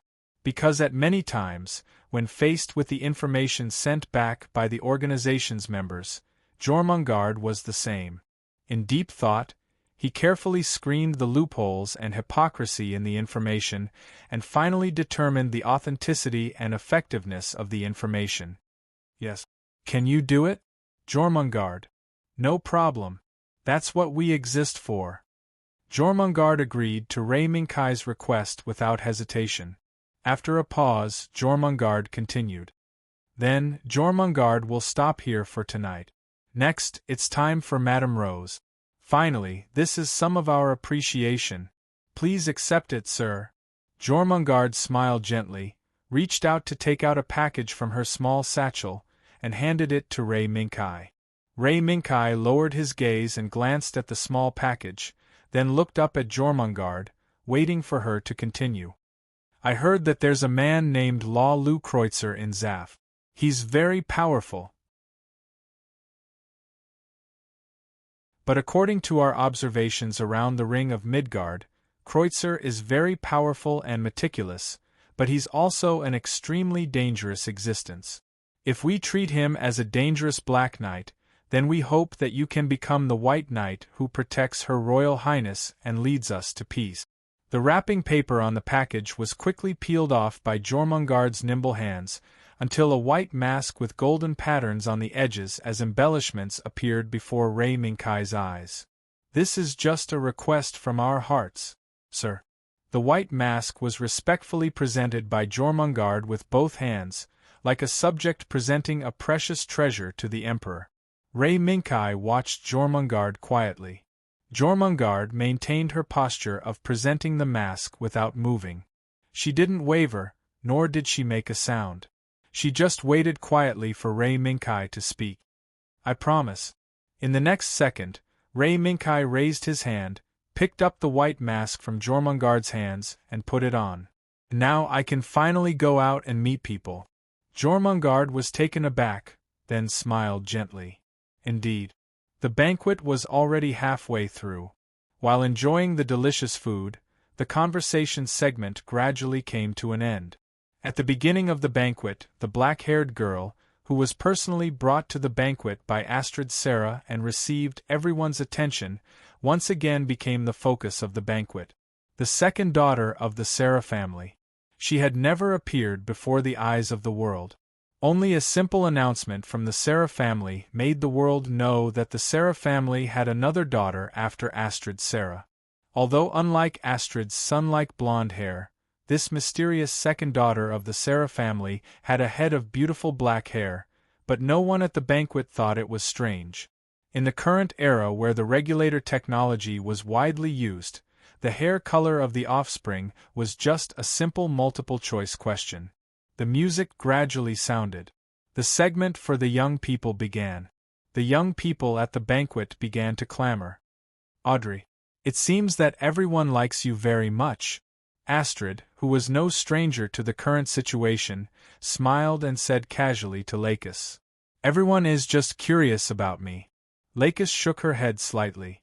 She had no interest in the young people who were gradually clamoring. She simply moved her gaze and slowly searched the banquet scene. Are you looking for Kai? Astrid sensed Lakis's movement and smiled knowingly. No. I'm just a little confused. The banquet has been going on for so long. Why hasn't Kai appeared yet? Lakis waved her hand. Really? Probably because he doesn't want others to find out. After all, Kai can't disguise like you, right? Astrid knew very well where Ray Minkai was now and who he was talking to, but she didn't expose him. She just casually found a reason. Really?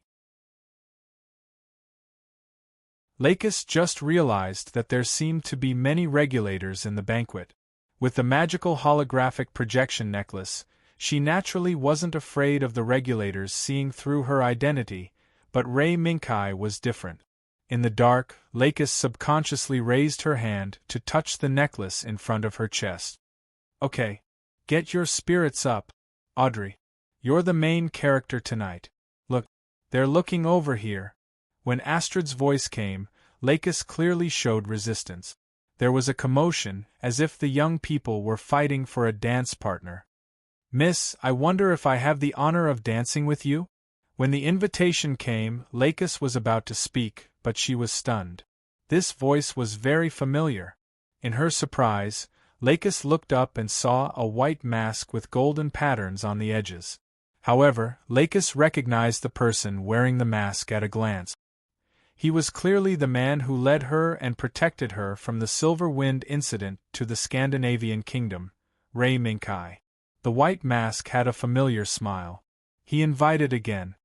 "Beautiful miss, I wonder if I have the honor of dancing with you?"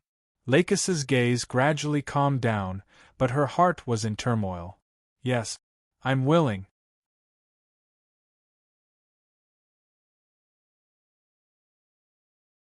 Chapter 575. At the corner of the stage, two figures, one tall and one short, were standing there, quietly watching everything that was happening at the banquet. They were watching the couple that everyone was looking at. That person is the girl we saw in the Lee Desert, Audrey? The blonde girl, who was wearing a gown that was mainly white and complemented by jade, looked at the two people who were dancing to the music in surprise. Among the two, the girl who had a sweet smile on her face was very familiar to the blonde girl.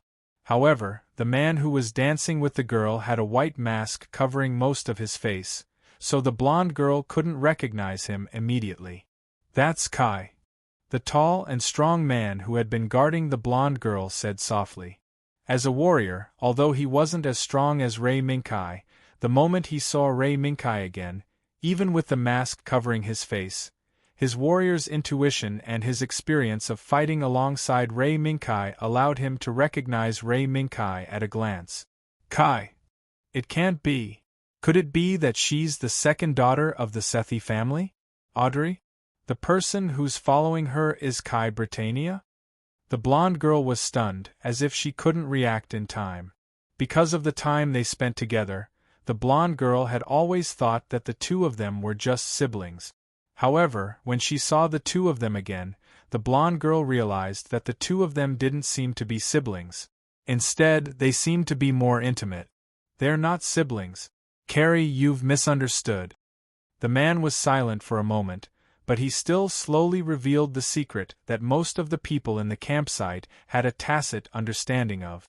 Ray Minkai and Lakis' behavior in the campsite made them seem like siblings, but whether it was him or Seb, Sasaka, they could see through the relationship between the two. However, when Ray Minkai was still unconscious, Lakis didn't show the dependence of a sister on her brother, but a deeper level of affection. "Eh? It can't be? Why didn't I know? Sasaka, you're not lying to me, are you?" The blonde girl, Carrie, who had been chased to the extreme north by her father from the other side of Earth, was stunned. She looked at her protector in disbelief. "It's true." Sasaka nodded expressionlessly. However, he sighed inwardly. Prime Minister Aubrey didn't chase Carly to the far north on a whim.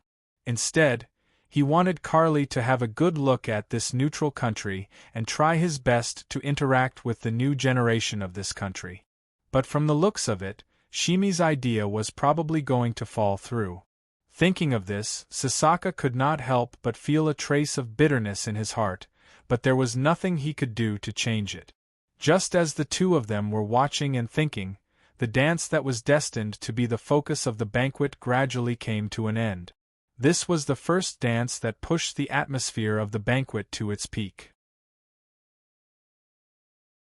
As the music gradually faded away on the dance floor, the moment the two of them finished the dance with the last note, a thunderous applause rang out.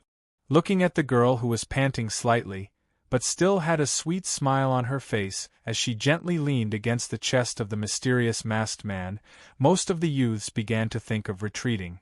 As long as one was not blind, one could see that the second daughter of the SAS family, who debuted in the upper class of Scandinavia for the first time, already had someone in her heart.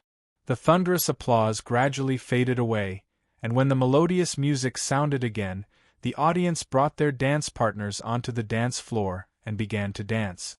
The two of them, who were the focus of the banquet, also took this opportunity to walk off the dance floor and return to their original positions.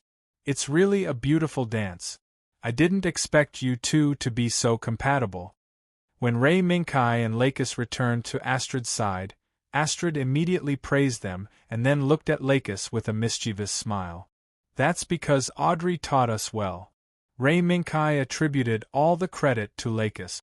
According to the trajectory of this world, Ray Minkai did not receive any dance-related lessons. No matter how outstanding an adjuster's aptitude was, it was impossible for them to learn something they had never come into contact with. Is that so? It seems that a good teacher with excellent aptitude can really amaze the world. Astrid's gaze shifted, but she looked behind Ray Minkai.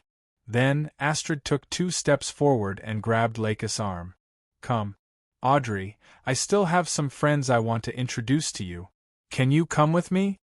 Astrid's sudden action made Lakis frown slightly, but she quickly understood Astrid's intention. At some point, a middle-aged man with a refined temperament and meticulously combed blonde hair was standing not far away, smiling as he waited for the conversation to end. Kai. I'll go over first. See you later. Lakis glanced at the middle-aged man, then nodded at Ray Minkai. See you later. Ray Minkai nodded slightly. After watching Lakis and Astrid leave, he raised his right hand and pointed at the balcony not far away. If possible, why don't we go over there? Looks like you're a kindred spirit. I also like some peace and quiet. Seeing Ray Minkai's action, the middle-aged man smiled and strode toward the balcony that Ray Minkai pointed at. This scene was witnessed by Carrie and Zasaka, who had been paying close attention to the situation. That's the Eurasian Federation's special envoy, Bernard. Before coming here, Zasaka had memorized the names of the people who might appear at the banquet under Himi's instructions. However, he never would have thought that the great figures ranked in the top 3 would suddenly appear and unexpectedly come into contact with Lei Minkai, who seemed to be unknown, but was actually very strong in battle. The Eurasian Federation's special envoy? Won't that drag this country into this war?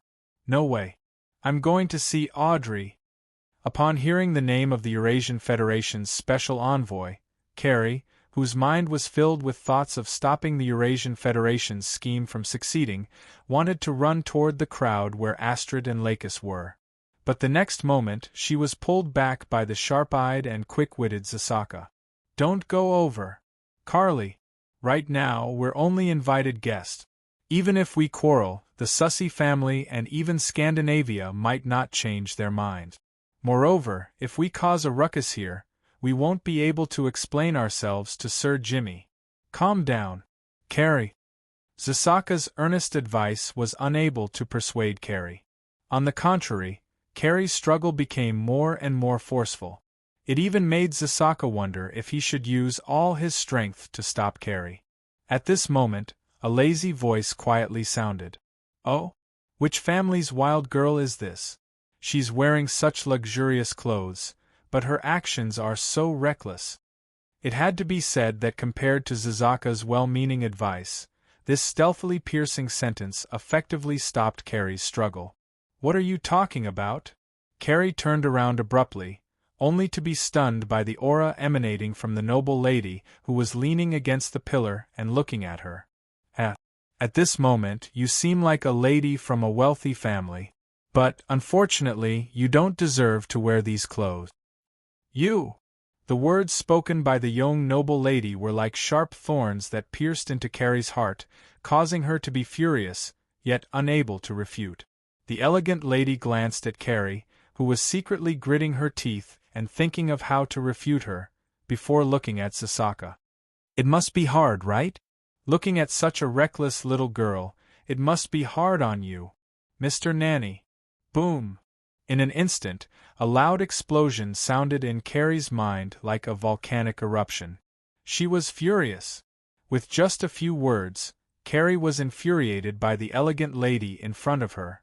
She had completely forgotten about her previous intention of stopping Rei Minkai from contacting the Eurasian Federation's special envoy.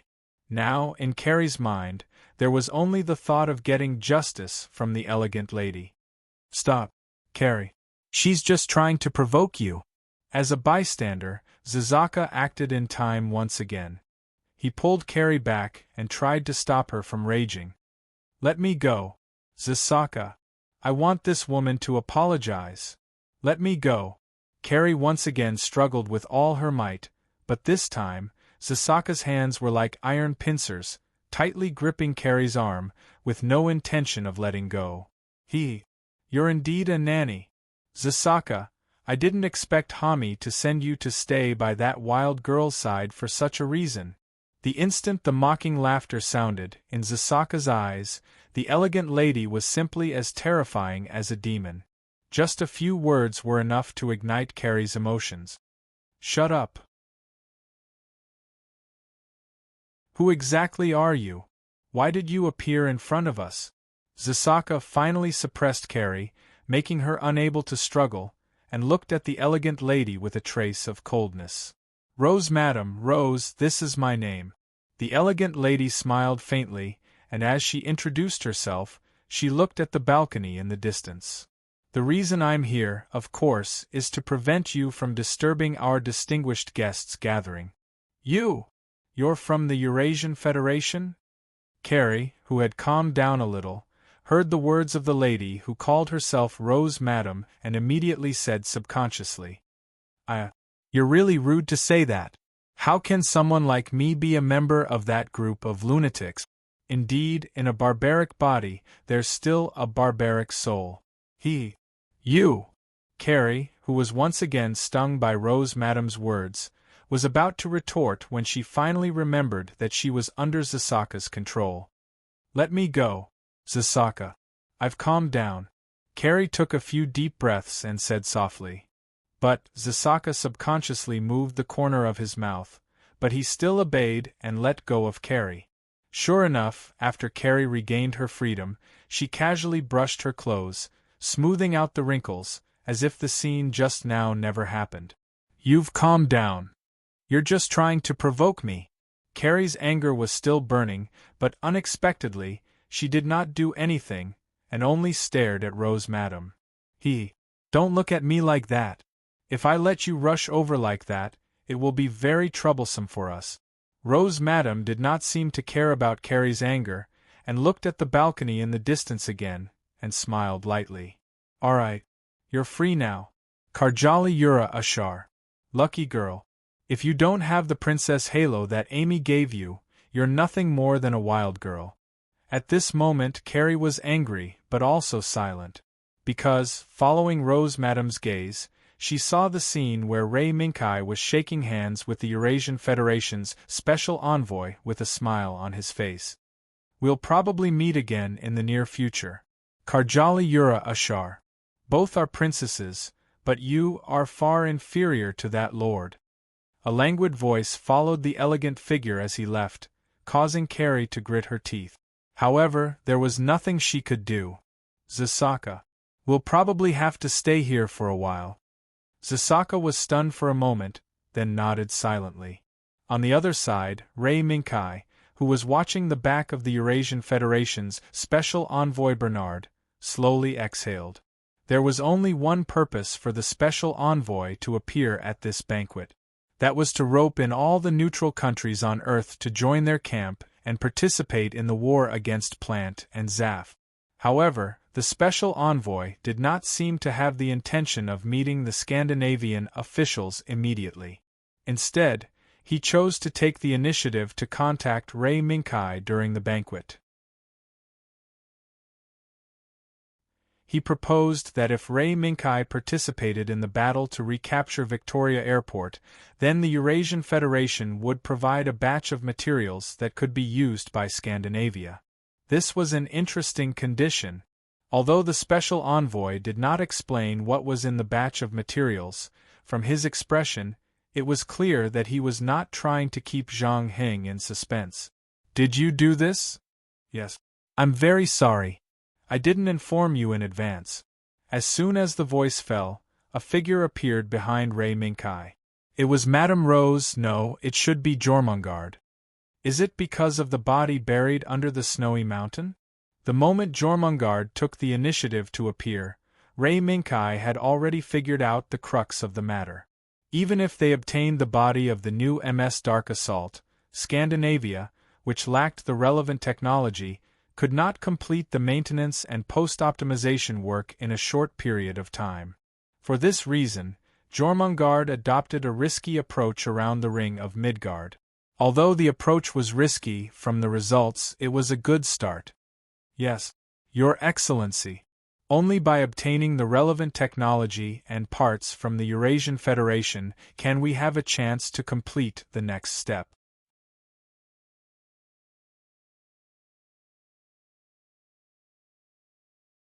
Chapter 576. Under the lights, the huge black steel giant was lifted from the heavy-duty vehicle by the crane and placed on a mobile platform. Then, it slowly entered the temporarily cleared Naku. This was the first time the Scandinavians came into contact with a new technology. Whether it was the specifications of the containment site, the technical indicators of daily maintenance, or the equipment, it was a huge challenge for the Scandinavian technicians. In particular, it was a huge problem to repair the missing arms and legs of the pitch-black steel giant in such a situation.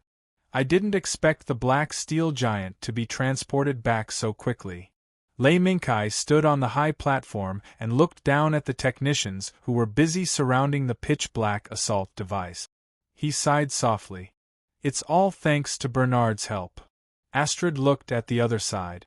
Military trucks with the logo of the Eurasian Federation were following the instructions of the Scandinavian technicians.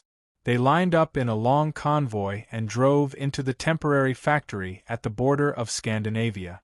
This was a temporary factory built under the guise of producing food for the refugees. Although it was different from what it was in name, the temporary factory still transported a steady stream of food from the country to the refugee gathering points built around the Scandinavian border. This was also a form of disguise. A disguise that both sides had a tacit understanding. The Alliance is attacking Victoria Airport so soon? Ray Minkai muttered as he looked at the black steel giant being pushed into the factory. Previously, he had reached an agreement with Envoy Bernard. However, Lei Minkai remembered that there were still at least 2 months before the Third Battle of Victoria City. No. According to Jormungand's intelligence, the Alliance doesn't intend to attack Victoria so soon.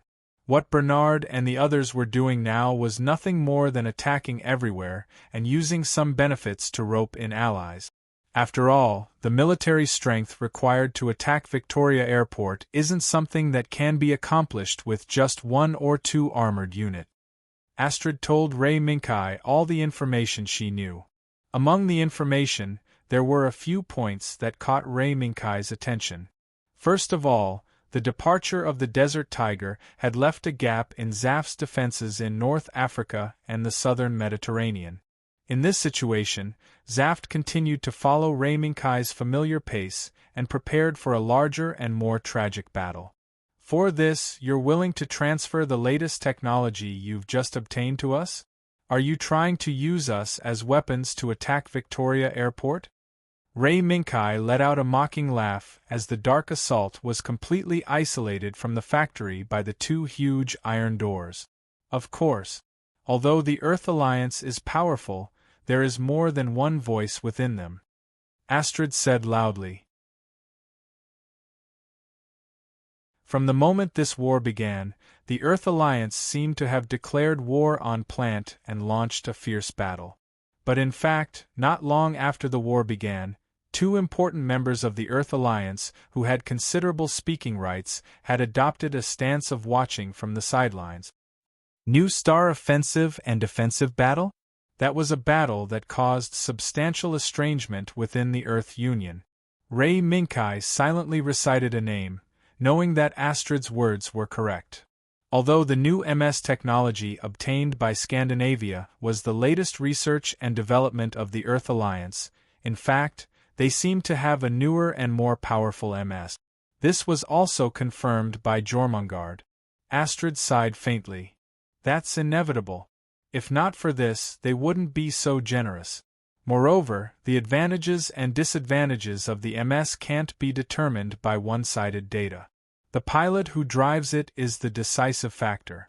Otherwise, no matter how good the MS is, it's just a huge piece of scrap metal. That does sound like something like that. Ray Minkai's words made Astrid smile slightly, then she continued to ask. Then, are you planning to go to the Earth Alliance's base in the Middle East after the Dark Assault is repaired, or do you have other plans? Ray Minkai pondered for a while, constantly calculating his next move in his mind. What do you think? What do I think? Astrid was taken aback, then she showed a playful smile. You're really good at changing the topic, but if it's possible, I suggest you go to Ob first. After all, the princess is still here. If she's still here, it'll be difficult for us to carry out our mission. Ob! Yes. If it's Victoria, we can still stall for time. Also, I'm afraid the existence of the small island will make you feel uneasy, right? Indeed. As long as the mystery of the small island was not solved, the dark clouds that shrouded Ray Minkai's heart would not disperse. Just as Astrid had said, there was a great opportunity for Lei Minkai and the others to go to Aubrey legitimately. Is this the reason why there hasn't been any progress in the restoration of the Dark Assault and why I have to escort Miss Audrey to Ob for a friendly visit? Yes. At this moment the two of them smiled tacitly. A notice from the Scandinavian kingdom was placed in front of Carrie. Carrie looked at the announcement that was only the size of an A4 paper with only a few hundred words on it several times. She was unable to react for a moment. Zasaka. This. Who exactly is Scandinavia? I don't know. But as a matter of national etiquette, this is inevitable. Miss Carrie. You personally came to this country to participate in the banquet held for the second daughter of the SAS family. As a thank you gift, their actions are understandable. After knowing the contents of the notice, Zasaka had only expressed his opinion. But in reality, perhaps only Hime, known as the Lion of Ob, would be able to see through Scandinavia's intentions. As for Carly, she was far from that stage. Is that so? Carrie's gaze fell on the list of people who were going to visit Ob. She noticed that after Audrey Saw's name, there was another name, Kai Britannia's name. Why is he on this list? At the banquet, Carrie had seen the scene of Ray Minkai and Bernard holding hands. Under the influence of this scene, Carrie inevitably saw Ray Minkai as someone who had already joined the Eurasian Federation. It is said that he is the Knight Guardian of Miss Audrey SS. Knight Guardian? Carrie's eyes widened slightly. She seemed to be surprised by the name of Knight Guardian. This is the official name for Kai Britannia. Miss Carrie. Zasaka coughed slightly, reminding Carrie not to let her imagination run wild. When he first heard the Scandinavian official's name for Ray Minkai, Zasaka had a similar reaction. He never thought that in this era where humans had already set foot in the universe, there would still be such an ancient name. Is that so? Forget it. He is also on the list of people who are going to visit Ob. This means that this country has no intention of joining this war. Suddenly, Carrie felt that she had acted too rashly. During this period of time, Scandinavia had been magnanimous and allowed Carly to visit as much as she could. However, when Carly thought about it, she couldn't help but feel that the rude woman, Madame Rose, had hit the nail on the head. She is just a reckless wild girl with the halo of a princess. Zasaka. Let's get ready to go back. Yes, Miss Carrie. The next day, at the Scandinavian capital airport, the Scandinavian diplomatic delegation visiting Ob, as well as Carrie and the others who had just returned to Ob, were resting in a specially designated protected area. Carrie, who was staying in her own area, looked around and finally fixed her gaze on the Scandinavian diplomatic delegation, the man and woman. The two people who were being stared at by Carrie did not seem to care about the gazes from around them. They continued to talk to each other. Kai, I heard from Astrid about the itinerary this time. Is there really no problem on your side? Lux knew about the deal between Ray Minkai and the Eurasian Federation. No. At the end of the day, it will take at least 2 months for them to take action. With such a long time, there will naturally be a lot of variables. So, before that, what we need to do is to solve the problem on our side. Is it that island? Lux did not know the truth about the island. The only thing she knew was that there might be the truth about the imposter on the island. Yes. Ray Minkai nodded and did not say anything else. Ray Minkai did not tell anyone about the imposter. Even Jormungand, who discovered this information, was only at the level of a clone. The involvement of the librarian was too great. Ray Minkai would only decide whether to tell Lux the truth behind the mystery after the truth gradually became clear. And these considerations also gradually sank into Ray Minkai's heart with the roar of the passenger plane to Ob. It was not until the truth arrived that the moment was revealed. The other side of the earth was still shrouded in darkness. Asha's house. Tommy Nara Asha, who had been busy with work, had a rare night of leisure. He returned to his long-lost home, sat on the balcony, and quietly looked at the brilliantly lit city in the distance. In this world gradually engulfed by war, there were not many scenes of the brilliantly lit city at night. The night breeze from the seaside set off ripples on the red wine in the wine glass, and the tablecloth on the small table below fluttered. But these movements did not attract Tommy's attention. His attention seemed to be in the sky, on the colonial satellite group that, even if it stayed on the distant L5, could still see a trace of light in the night sky of the Earth. Sammy moved his lips, but no words came out. He knew that as this battlefield progressed, no country could escape the clutches of war, either become a part of either side, or be pushed into the abyss of eternal damnation by either side, and then become nourishment for the other side, burning this war even more horrifying. The sound of the door being knocked suddenly came. Simi slowly withdrew his gaze. "Come in." When the sound of the door being opened fell, a familiar and steady voice followed closely. "Excuse me, Master. Just now, Sasaka sent back a message." Opening the door, the old butler who had served the Asha family for decades walked in. "Oh!" Surprise flashed in Tommy's eyes, and then he nodded. "Right now, Miss Carly is returning to ABO together with the Scandinavian diplomatic group that was visiting ABO. Is that so?" For some reason, Simi first heaved a sigh of relief, and then sighed. Chimi naturally knew what her daughter was like. "Get ready. Hopefully, our Carly will be able to invite our new friend home." "Yes, Master Tommy." The bright stars in the night sky gradually moved until the dawn in the east slowly rose. The passenger plane from the extreme north of the Earth finally slowly landed in Ob's capital airport. Looking at the spectacular airport outside the window, looking at the busy crowd and the guidance vehicle, Ray Minkai couldn't help but breathe a sigh of relief.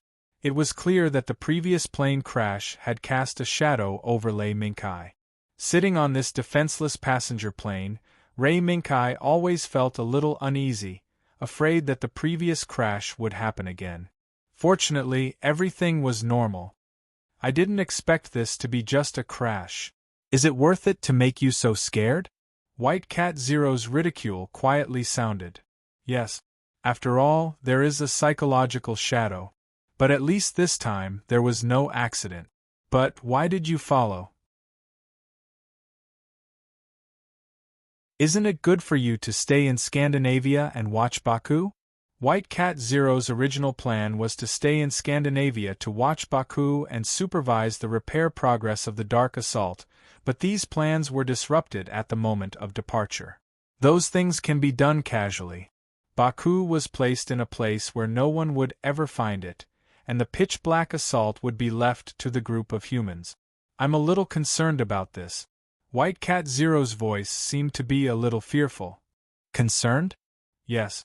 I feel that something is emitting an aura that makes me feel disgusted. Disgusted?